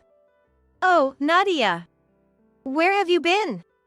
Surrounded by everyone, I couldn't say I wanted to rest, so I just joined the conversation, forcing a smile. As I moved and stayed standing, I could feel my belly getting tighter again. This wasn't good. I tried to leave several times, but each time Kelly stopped me. Really? You always try to be alone. Do you dislike everyone that much, Nadia? Accused like this, there was no way I could leave. I stayed as long as I could, and when Kelly went to the bathroom, I finally escaped to another room. I really wanted to lie down in the room, but I couldn't risk it. I didn't know when Kelly might come back. Struggling to keep my balance, I managed to sit down on a cushion I brought from the room. I sighed quietly. Honestly, I wanted to lie down, but I couldn't risk Kelly finding me. I didn't know what she would say to others if she saw me lying down. She had been subtly putting me down since earlier. This place felt like a battlefield to me. I couldn't let my guard down for a second. Keep it together. But contrary to my resolve, my belly kept getting tighter. It wasn't painful, but I could feel it hardening. I was only 8 months pregnant, not yet at full term. I couldn't afford to give birth now. I didn't want to put any more strain on the baby. But if I rested, who knows what would be said about me? When should I move? What should I do? While I was sitting there, hand on my belly, worrying. Nadia. Slacking off again. Shoot, it's Kelly. I tried to stand reflexively, but I couldn't move. With the sound of the sliding door opening, Kelly entered, her voice filled with anger. What are you resting for? Just being a daughter-in-law. Kelly strode toward me aggressively. But here in this house, I'm a daughter, not a daughter-in-law. That's what I thought, but the next moment, she did something unbelievable. She yanked away the cushion I was sitting on. Huh? The force of the cushion being pulled made me fall back onto the mat. Instinctively, I protected my stomach with my hands, but then felt a heavy impact on them. It was Kelly's foot. She had kicked towards my stomach as I fell. Luckily, her foot hit my hands, so the impact on my stomach was less. Get up already. With that nuisance of a belly, should I give you another one? She seemed to have no intention of pretending anymore. I knew I needed to get up quickly.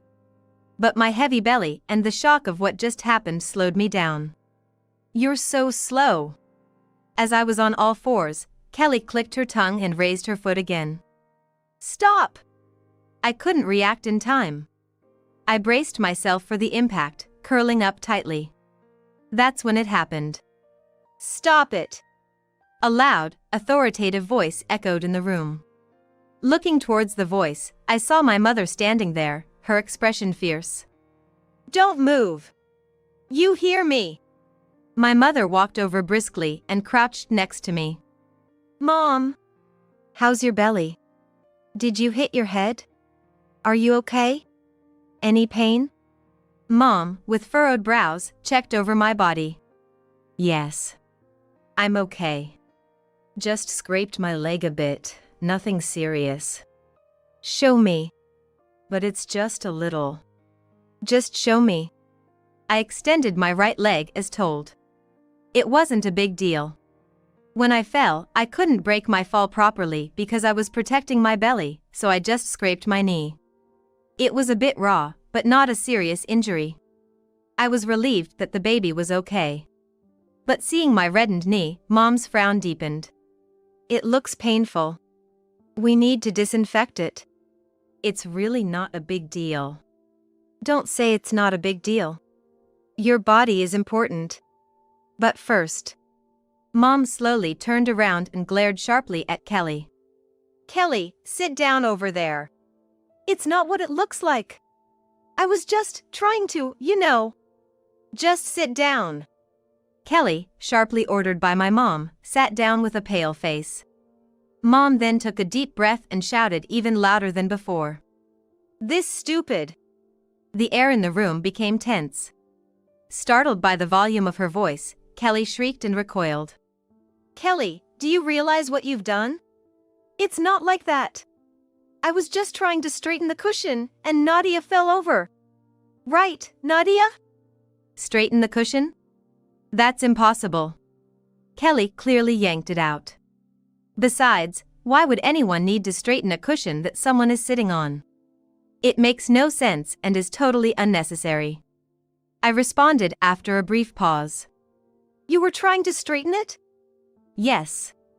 Exactly. I never expected Nadia to fall over like that. It really surprised me. Kelly nodded vigorously. There was not a hint of remorse or concern in her expression, rather it seemed like she was insisting she had done nothing wrong. As if it wasn't her fault.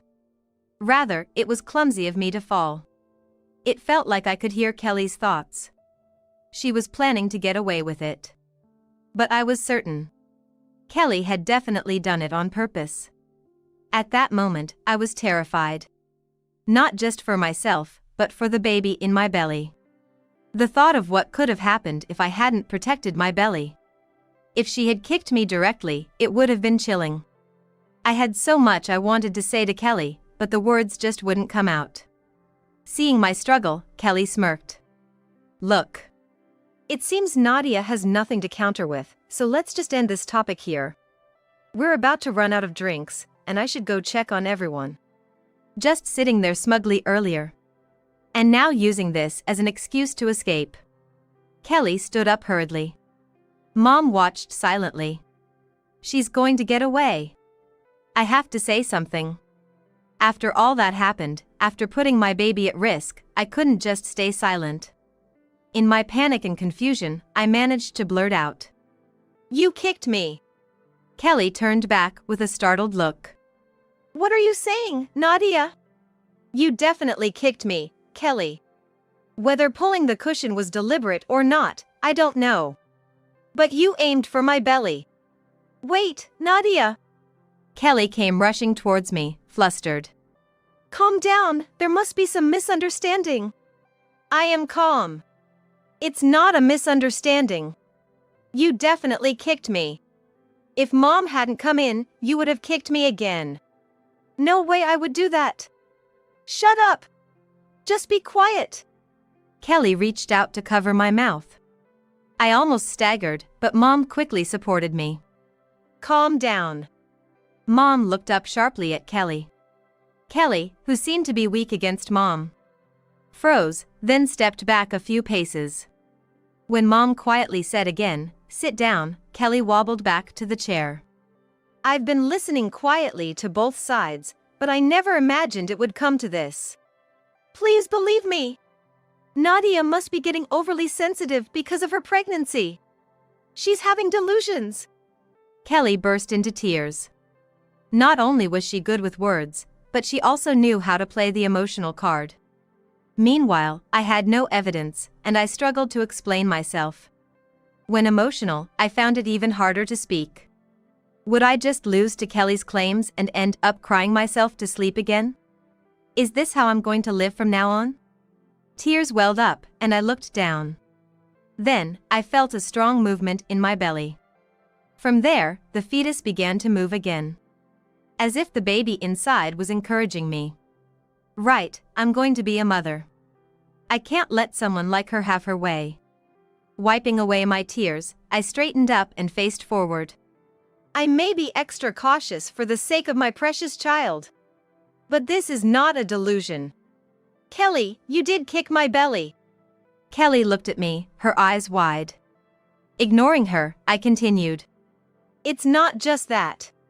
You've been mean to me multiple times. You threw away my clothes, bumped into me, and today, you didn't let me rest. It was awful. And then your actions earlier. If you call all that a delusion, then you're just shameless. After finishing, I exhaled, and Kelly glared at me, her face red. Hey! Do you even understand what you're saying? Do you think yelling will silence me? Maybe in the past, but not anymore. I stroked my belly and looked at Kelly. For this child's sake, I won't lose to someone who's just good with words and loud. I won't be defeated by a bully. What did you just say? Kelly's nostrils flared with anger, as if she was about to erupt. But I wasn't scared. I couldn't stay silent anymore. Come at me if you dare. At that moment, as I braced myself for a fight, something unexpected happened. My mom burst into laughter. Kelly and I, taken aback, froze. Mom finally calmed down after a deep breath. "A cornered mouse will bite the cat, as they say," she muttered, then coughed softly and looked back and forth between Kelly and me. Kelly, do you have anything else to say? You can't possibly believe what she's saying. It's all nonsense. Is that so? But you know, Kelly, I only believe what I see with my own eyes. Then, you were resting, being just a daughter-in-law, was it? The words Kelly had hurled at me earlier while snatching away the cushion. Why would Mom know those words? I saw everything from the beginning. I was so shocked I could hardly breathe. I couldn't believe what I was seeing and couldn't move immediately. "I'm sorry for frightening you, Nadia." Mom murmured an apology, and I quickly waved my hands, saying it wasn't her fault. Mom had witnessed everything, not just a part but all of it. So in front of Mom, Kelly had been spouting lies. Realizing the gravity of the situation, Kelly's face drained of color. "I had been concerned about Kelly's attitude towards you, Nadia. But without proof and being an old woman, I thought it odd to interfere. I never imagined it would come to this." Even Kelly was speechless. "I thought I might have to step in, but Nadia, you spoke up well." "Oh, yes. That's what a mother looks like. You did great. Just like my daughter." Mom smiled warmly and nodded in approval. Seeing her gentle smile, I finally relaxed and burst into tears in her arms. Then, Tom, my brother, and Dad were called from the other room for an emergency family meeting. As a result, we decided to cut ties with Kelly. Mom would coordinate our visits to ensure we wouldn't cross paths. My brother, upon learning the truth, turned pale and repeatedly apologized to Tom and me. It turns out, Kelly's behavior stemmed from jealousy. She was upset that I was pregnant while she couldn't conceive. I couldn't forgive her, but I did feel some sympathy. Later, I gave birth safely. Tom cried with joy and stayed at the hospital every day. He quickly got used to taking care of everything except breastfeeding. Though it was a struggle up to the birth, I knew the real challenge was just beginning. Mom and I became much closer after that incident. I knew I had everyone's support. With their help, I want to raise our baby well. Can I hold the baby too? Tears streaming down my face, I asked as I looked at the newborn baby. Then, Susan and Mark looked at each other and began to laugh. What are you saying? Something so silly. You don't have to ask to hold the baby, just do it. Thinking they would say that, I approached the baby when suddenly, "Hey, don't come any closer," Susan said, laughing. I thought I misheard, but I hadn't. "Why should I let a stranger like you touch my child?" "A stranger?" Mark also looked at me and laughed. "We have no use for you anymore." He spat the words at me. Unable to say anything, I just stood there frozen as they laughed together. Were all those days a lie? Was I the only one who thought we were happily living together as three? It felt like everything was going dark. No. We had a great time. You earned a lot, supported us, right? Yeah. We lived luxuriously, and you always did what we asked, right? There was no love or gratitude for me in their words. I had been deceived for over 20 years. I couldn't help but laugh at my own foolishness. Shaking with laughter, I laughed. Has she finally gone mad? Mark looked at me with a sneering, contemptuous face. Why did I ever love such a man? That's disgusting. What? I had a feeling it would be like this. Susan and Mark looked dumbfounded. I headed towards the door at the back. As I opened the door, they froze. I'm Elizabeth Johnson, 53 years old. Living with my husband and daughter. At first glance, you might think we're just an ordinary family. But our case is a bit different. My daughter is not my biological child. She's my husband's daughter from a previous relationship. Before meeting my husband, I was married to another man but got divorced due to infertility. Of course, it was an amicable divorce after mutual discussion. After realizing I couldn't have children, I threw myself into work. Work was my only sustenance. Before I knew it, I had become the rising star at my company. That's when I met Mark, who would become my husband. He was working for a client company, the same age as me, and a kind man. I first met him when I visited his company for a meeting, and my heel broke. He helped me, and that was how we met. After that, we greeted each other whenever we saw one another, gradually started talking more, and I found myself looking forward to meeting Mark. Once when I visited Mark's office, I saw a little girl, about 3 years old, in the office. Curious, I asked the receptionist who was helping me, and she said the girl's name was Susan, Mark's daughter. Susan was born not long before her mother passed away. Since then, Mark had been raising her alone, juggling work and fatherhood. Sometimes, when Susan couldn't go to daycare due to a fever or something, she'd wait here in the office. There was a cooling patch on Susan's forehead. Just then, Mark returned to the office. Hey, Elizabeth. Are you here for another meeting? He greeted me warmly. Yes, that's right. I imagined all the unseen struggles Mark must have faced. I heard about your daughter. Mark looked surprised but quickly smiled again. Ah, yes, she sometimes comes here. The daycare won't take her even with a slight fever. I see. Please don't mind me, go home and let her rest. Raising a child must be incredibly hard, something I, childless, couldn't even imagine. Right. See you then. Saying this, Mark picked up Susan and left the office. Even during the meeting, I couldn't stop thinking about Mark and Susan.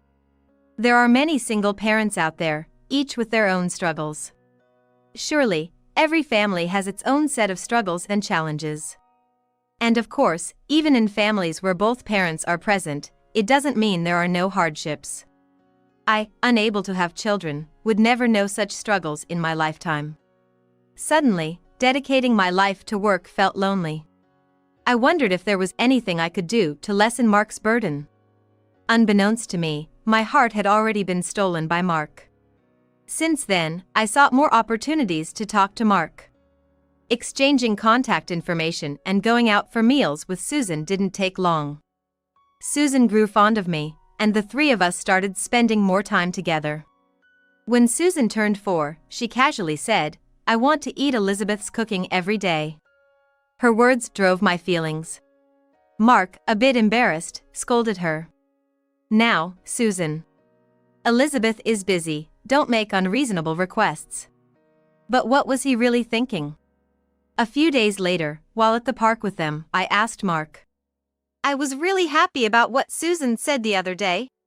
Mark looked puzzled, not sure what I was referring to. If it's okay with you, shall I cook daily? Mark's face lit up. Was that unclear? I mean, I'd like to be with you and… Before I could finish, Mark interrupted me. Wait, please. I felt a sudden jolt of anxiety. Mark gazed at Susan playing on the playground equipment and let out a sigh. Did I overstep my bounds? A wave of uncertainty washed over me. Can't add more to your burden, Mark muttered. Was it a no, then? How about we share the household chores? I was taken aback. What? I mean, since you're busy with work too, I should take on some of the chores. Does this mean? Could I be misunderstanding? You want to marry me? Oh, right. Sorry, yes. I mean, no, not like that. Mark was flustered but then stood up straight, facing me. Sorry for being unclear. Will you marry me, despite everything? Yes, I answered with a beaming smile. Susan's voice calling for Mark echoed in the distance. Yet, we stood there, hand in hand, looking into each other's eyes. 20 years have passed since that day. We became a family and have lived together ever since. Susan, who was 4 then, is now 24. And I'm still working, as always. I had an inheritance left by my late parents, but more than anything, I wanted to do something for Susan, who loved me like her real mother. Even when I was busy with work, Mark and Susan never complained and helped around the house. But, following Susan's wish, I made sure to prepare at least one meal a day, as she had said she wanted to eat my cooking every day. From her daycare graduation to finishing college, I tried to fulfill her wishes as much as possible. School events, extracurricular activities, tutoring, I let her do what she wanted, just like other kids. Susan grew up well-behaved, and 2 years ago, she graduated from college and is now working for a local company. Now, all that's left is for her to find someone good and get married. Lately, I've felt more and more like a full-fledged mother. Contrary to my feelings, Susan's attitude towards me seemed cold since she started working. The first time I felt something was wrong was when she stopped eating the meals I prepared. Once or twice might have been okay, but she started eating out every time I cooked. Confused, I consulted with Mark, but he brushed it off lightly, saying, Susan is working now, a full-fledged adult. It's not something to worry about so much. Indeed, that's true. She's an adult now, and I shouldn't interfere too much. That's what I thought at the time, but then Susan stopped eating my meals entirely. Her coldness wasn't limited to meals. We haven't had a real conversation in a long time. Both of us working with different schedules contributed to that, but even in the brief mornings when we saw each other, she acted as if I wasn't there. She wouldn't respond or react to anything I said.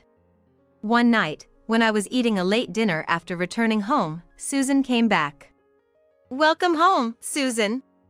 I was just eating. Shall I make you something light?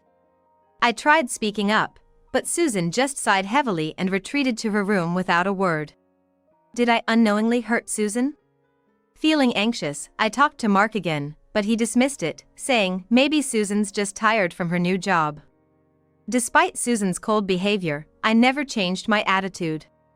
Whatever happened, I believed we would eventually return to how we used to be.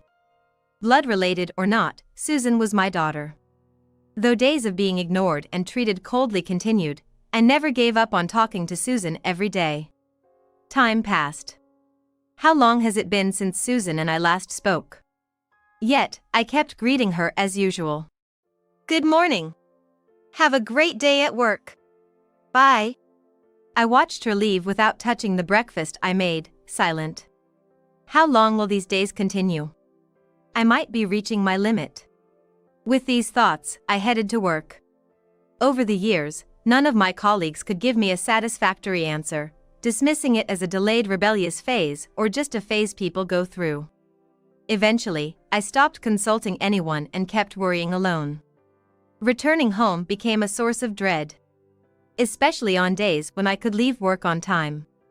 Unable to shake off my heavy mood, I would buy ingredients for dinner. I'm home. Hey, welcome back. Mark was already home, watching the evening news and had opened a beer. Maybe I'll have a drink too today, I said, opening the fridge to grab a beer. What's up? That's rare for you. Talking to Mark about my feelings would only lead to him evading the topic again. Just once in a while. Days like these happen. Right. The conversation ended there. If this continues, not only with Susan but also with Mark, our conversations might disappear. I felt overwhelmed by anxiety again. Had I not chosen to become a family with Mark and Susan, would I have avoided these feelings? I caught myself thinking that and quickly stopped. No, don't think about it anymore, I told myself, taking a deep breath to dispel the anxiety. I'm home. It sounded like Susan had returned. As she passed through the kitchen and headed to the living room, I called out to her. Welcome back, Susan. You're early today. I'm just about to get dinner ready. Hang on for a bit, okay? I expected to be ignored, as usual, but I reminded myself not to give in, not to flinch, to behave as I always do. It was like chanting a spell in my mind. Susan let out a heavy sigh. Yeah. Her voice was small, but she responded. What? Oh, yeah, just wait a minute. I couldn't hide my surprise. But whether she noticed my reaction or not, Susan just watched TV with Mark. I was so happy I almost burst into song. I regretted not preparing her favorite dishes for dinner as I continued with the preparations. That night, for the first time in years, Susan ate a meal I cooked. Just that alone lifted my spirits as if all the past troubles were a lie. But the good news wasn't just that. During dinner, Susan opened up about someone she wanted us to meet. It was the best day I've had in a long time. For the first time in a while, I slept soundly through the night. The man Susan introduced was wealthier than Mark and I could have imagined. His name was Stephen Young, 4 years older than Susan, and his parents worked for one of the major corporations. He was supposed to work in the same company as his parents, but not wanting to rely on connections, he sought employment on his own and ended up working at the same company as Susan. Susan and Stephen were in the same department at work, and it seems he was drawn to her carefree personality. I just can't leave her alone, you know? Raised as an elite from a young age, Stephen probably never met someone like Susan before. It's odd for me to say, but Susan doesn't have a competitive spirit. She's laid back, to say the least. Even through my eyes, she's always been a bit of a dreamer. In a harsh world where everyone is compared and striving to be the best, I understood why Stephen was attracted to her, having lived in that world myself when work was everything. Seeing him sitting next to Susan, blushing slightly, I felt relieved. Even though his parents were wealthy, Stephen himself was just an ordinary young man. Straightforward, without any biased thoughts. I was looking forward to meeting his parents. On the day our families met, Stephen's parents came all the way from New York to our town. Stephen had arranged the meeting at the most prestigious hotel restaurant in town. I sometimes used it for business entertainment, but Mark and Susan were clearly nervous. Well, it's a big deal, discussing our daughter's marriage. Their tension was more than just being in an unfamiliar place. And there I was, somehow calm. Why, I wondered. I think of Susan as my own daughter. Seeing their nervousness, I unconsciously thought I shouldn't get caught up in it too. As I analyzed this, Stephen and his parents arrived. Thank you for coming on such a fine day. Mark began with a shaky voice. Thank you for coming all this way to our little town. I spoke up as Mark stumbled over his words. Oh, please, no need to be so formal. Today, we are just parents enjoying a meal together. Stephen's father had a warm and approachable demeanor. And his mother smiled gently by his side. We were really looking forward to meeting Susan and her parents today. She must be about our age, but still had a youthful grace about her. This must be the demeanor of the upper class. Caught up in the moment, I almost forgot I was a parent and responded after snapping back to reality. Really, our daughter isn't anything special, but Stephen seems to like her easygoing nature. As for Stephen here, he's always been rebellious with me. Bringing home such a gentle woman, I had to reassess my view of him. After some initial greetings, we all sat down and a lavish meal was served.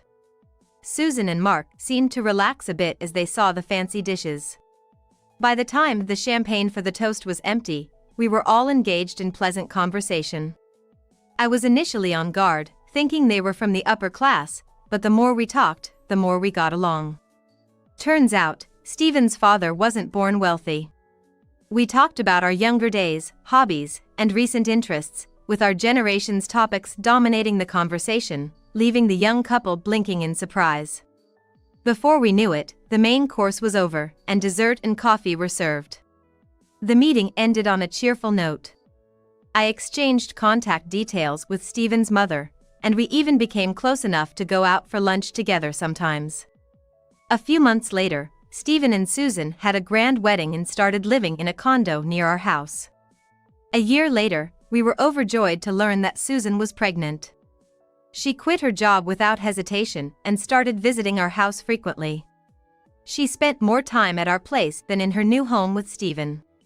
Sometimes, I suggested she spend more time at home with Stephen, but she would cling to me, saying, "Stephen's always at work. And I'm not feeling very well. And I can eat your cooking," she'd say, making it impossible for me to send her away. Before I knew it, I was not only cooking for her but also cleaning their new home and driving her around for errands. As a mother, I thought I should be there for my daughter during tough times. However, I was a bit concerned about her always being on her phone and occasionally going out abruptly. One day, Stephen came to our house with Susan. Seeing her lying on the sofa, constantly on her smartphone as usual, he said, "Susan, how about you do something for yourself once in a while? Your mother must be tired from work too." But Susan dismissed him, saying, "It's okay. Elizabeth loves doing this for me. She does it for me." Elizabeth, I'm really sorry for all the meals you prepare in advance, Stephen said, apologizing to me when he saw that Susan's behavior wasn't changing. Stephen really is a good young man. Well, it can't be helped. I helped raise Susan, after all. You don't need to apologize, Stephen. Besides, things will surely change once the baby is born, I said, though I wasn't sure if I was reassuring Stephen or myself. Months later, Susan finally gave birth. I was with her from the moment her labor began, contacting Stephen, his parents, and Mark. Stephen was with her in the delivery room for the birth. I was on edge the entire time. Having never experienced childbirth myself, I couldn't even imagine what kind of pain she was going through. Stephen's mother joined me in prayer. The birth went smoothly, and soon Susan and the baby were both looking healthy. I was so moved, tears flowed freely. I couldn't wait to hold the baby. But I learned that I wouldn't be able to hold the baby until the next day, so we left Stephen at the hospital and planned to return the next day. The following day, when we visited Susan's room, there was the newborn baby, sleeping in the crib. Seeing a newborn up close for the first time, I was moved to tears again. I can't wait to hold you in my arms. Just as I let out my true feelings, the baby started crying with a faint voice. We were asked to leave the room for breastfeeding. Stephen will be finishing up work and coming here soon. I'll go pick him up and buy some cake on the way, said Stephen's mother as she left the hospital. Hearing Susan's voice calling from the room, Mark and I re-entered. This time I was sure I could hold the baby. Thinking that, I decided to check with Susan. Can I hold the baby too? Then Susan and Mark looked at each other, burst into laughter, and started laughing. What are you saying? Something so silly. You don't have to ask to hold the baby, just do it. Thinking they would say that, I approached Susan and the baby when, "Hey, don't come any closer," Susan said, laughing. What? I thought I misheard, but I hadn't. Why should I let a stranger like you touch my child and Stephen's child? A stranger. I looked at Mark, searching for support. Has the time finally come? Mark also looked at me and laughed. Susan found herself a better cash cow than you. And she's given birth to his child. Was this really the same man I had spent all these years with? His face seemed so distorted. We have no use for you anymore. He threw the words at me like venom. I stood frozen, unable to respond, as Susan added insult to injury. Really, I've always hated pandering to you since I was little. And you, always happy because you got everything you wanted. Mark joined in their laughter. Were all those days a lie? Was I the only one who thought we were happily living together as three? My voice trembled. Everything seemed to turn dark before my eyes. No. I had fun. You made a lot of money and supported us, right? Yeah. We lived luxuriously, and you always did what we wanted, right? There was no love or gratitude for me in their words. just a sense of treating me like a convenient tool, devoid of any compassion. Well, you did keep nagging like a mother. Really, what were you thinking? We're the ones who let you keep believing that illusion. We've been pretending to be a family for years. Maybe we have a talent for acting? Again, they both burst into laughter. I could feel my emotions draining away. I had been deceived for over 20 years. I couldn't help but laugh at my own foolishness. Shaking with laughter, I laughed.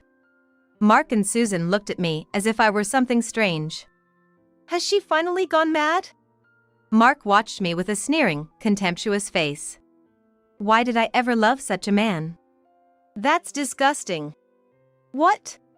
For the first time, Mark was taken aback by words of scorn directed at him. I had a feeling it would be like this. Mark and Susan looked dumbfounded. Did you know there were others listening to this conversation? I headed towards the back door. Mark and Susan still didn't seem to grasp the situation. As I opened the door, they froze. There stood Stephen and his mother. Mark and Susan's faces turned pale. In contrast, Stephen and his mother's faces were red with anger. Their expressions harsh. Then Stephen slowly approached Susan, holding a large envelope in his hand. What's this about? Pressured by Stephen's intensity, Susan tried to stand her ground. I'll ask you straight. Susan, is that child really mine? Stephen looked at the baby sleeping in the crib. Susan's expression flickered for a moment. What are you talking about? Of course it is. Her blinking increased. Stephen silently handed her the envelope. What's this? Susan hesitantly checked the contents of the envelope and was speechless. What's wrong? Mark went next to Susan, took the papers from her hand. And he too was lost for words. I'll get a DNA test done for this child, said Stephen, picking up the papers that Mark had dropped. It's some mistake. Susan desperately appealed to Stephen, but he seemed unmoved. There's a very capable lawyer friend of my husband. This evidence is irrefutable, said Stephen's mother, her voice chillingly cold despite her delicate appearance. Why has it come to this? Susan! Mark seemed unaware of Susan's infidelity. The documents Stephen brought were evidence of Susan's affair and papers related to divorce discussions. It's a mistake. Susan's voice was now a weak murmur, repeating the same words. If it is a mistake, let's clarify it with the test. There was a hint of warmth in Stephen's eyes, perhaps still wanting to believe in Susan. Elizabeth, thank you for everything. Leaving Mark behind, we left the hospital room. It's all right. Whenever Susan was acting strange, I knew something was up. I was the first to suspect Susan's infidelity. During her pregnancy, she often came to our house, constantly on her smartphone. Once, I accidentally saw the screen. It looked like a messaging app, with texts about meeting up. And then Susan would leave suddenly. Stephen was supposed to be at work, and something about it didn't sit right with me. Around that time, Stephen had casually mentioned to me that Susan was acting distant. I had reassured him it might just be emotional instability common during pregnancy. My suspicions were just that, suspicions, not solid proof. They were only dots that couldn't be connected yet. They were not enough to confront Susan. Stephen had started his own investigation. The results indicated the possibility of Susan's affair and that the child might not be his. By then, Susan was already in her final month of pregnancy. When Stephen told me, I shared my suspicions. And I suggested a DNA test after the birth to confirm the truth. I really did something unforgivable.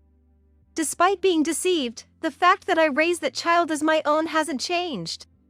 There's no way I can apologize enough, I said, apologizing to Stephen and his mother. Even though I had been deceived, it was a family issue after living together for over 20 years. It wasn't something only I could be forgiven for. Yet, Stephen's mother casually said, "What are you talking about, Elizabeth? Those two are the real culprits, aren't they? You're a victim too." maybe we should consult the lawyer we used this time? She said it with a childlike laugh. I realized this was one person I should never make an enemy of. I was grateful to have found such a strong ally. A few days later, the DNA test results came back. The child was not Stephen's. Stephen filed for divorce, but Susan refused to accept it, leading to mediation. Susan started to try to charm me again, but I no longer entertained her. In fact, I was so fed up with living in the same house that I quickly made arrangements to move out. Both Stephen and I were astounded by Susan's audacity to refuse the divorce during mediation, but it was clear she would lose the lawsuit. Adultery, physical relationships, and cuckolding during marriage are not condoned, and we even had the DNA test results. Susan was demanded to pay alimony, not only for herself but also for her college student lover, who had fled and refused to take responsibility for the child. As a result, Susan had to pay the alimony for both herself and her lover. Moreover, Susan couldn't rely on Mark either. Unknown to me, Mark had quit his job while living off my earnings, and had even accumulated gambling debts. I learned about this mess from Mark's mother after I had moved during Susan's ongoing divorce proceedings. Of course, I had already filed for divorce from Mark, with the process facilitated by the lawyer introduced by Stephen's father. Still, both Susan and Mark seemed to be trying to cling to me, but everyone around me knew what they had done and was supportive of me. So far, there have been no assaults from them. As for the baby, Mark's parents decided to take custody. Living in the countryside, they declared their intention to sever ties with both Mark and Susan upon learning of the scandal. If Mark and Susan tried to rely on them, the close-knit community wouldn't allow it. The connections in the countryside are often stronger than even those among relatives. Mark's parents felt that the baby itself wasn't to blame and decided to take care of it, although I was hesitant to leave the baby with them, considering their age. I also felt responsible, having raised Susan until she was an adult, and receiving much help during my marriage to Mark. I decided to assist with the child's education expenses. When I mentioned this to Stephen's mother, she said, "Well, if that's what you think, Elizabeth," and prepared a substantial sum. No, I can't accept this. But she insisted, "It's all right. Think of it as severance money from Stephen and that girl," and smiled innocently. Turns out her family was wealthy, something I hadn't known at the time of our first meeting. She was the daughter of the president of the company Stephen's father worked for. Oh, didn't I mention it? Besides, this is one of the few joys I have. Her gaze sent a chill down my spine. She's truly a frightening person. I was grateful for being in her good graces and becoming friends. Several years later, Mark and Susan were still plagued by debt. As for me, I was off to lunch with Stephen's mother. Elizabeth. Her voice, always like a young girl's, called out to me. Beside her stood Stephen and a younger woman, seemingly finding his new happiness. I waved and hurried over to join them.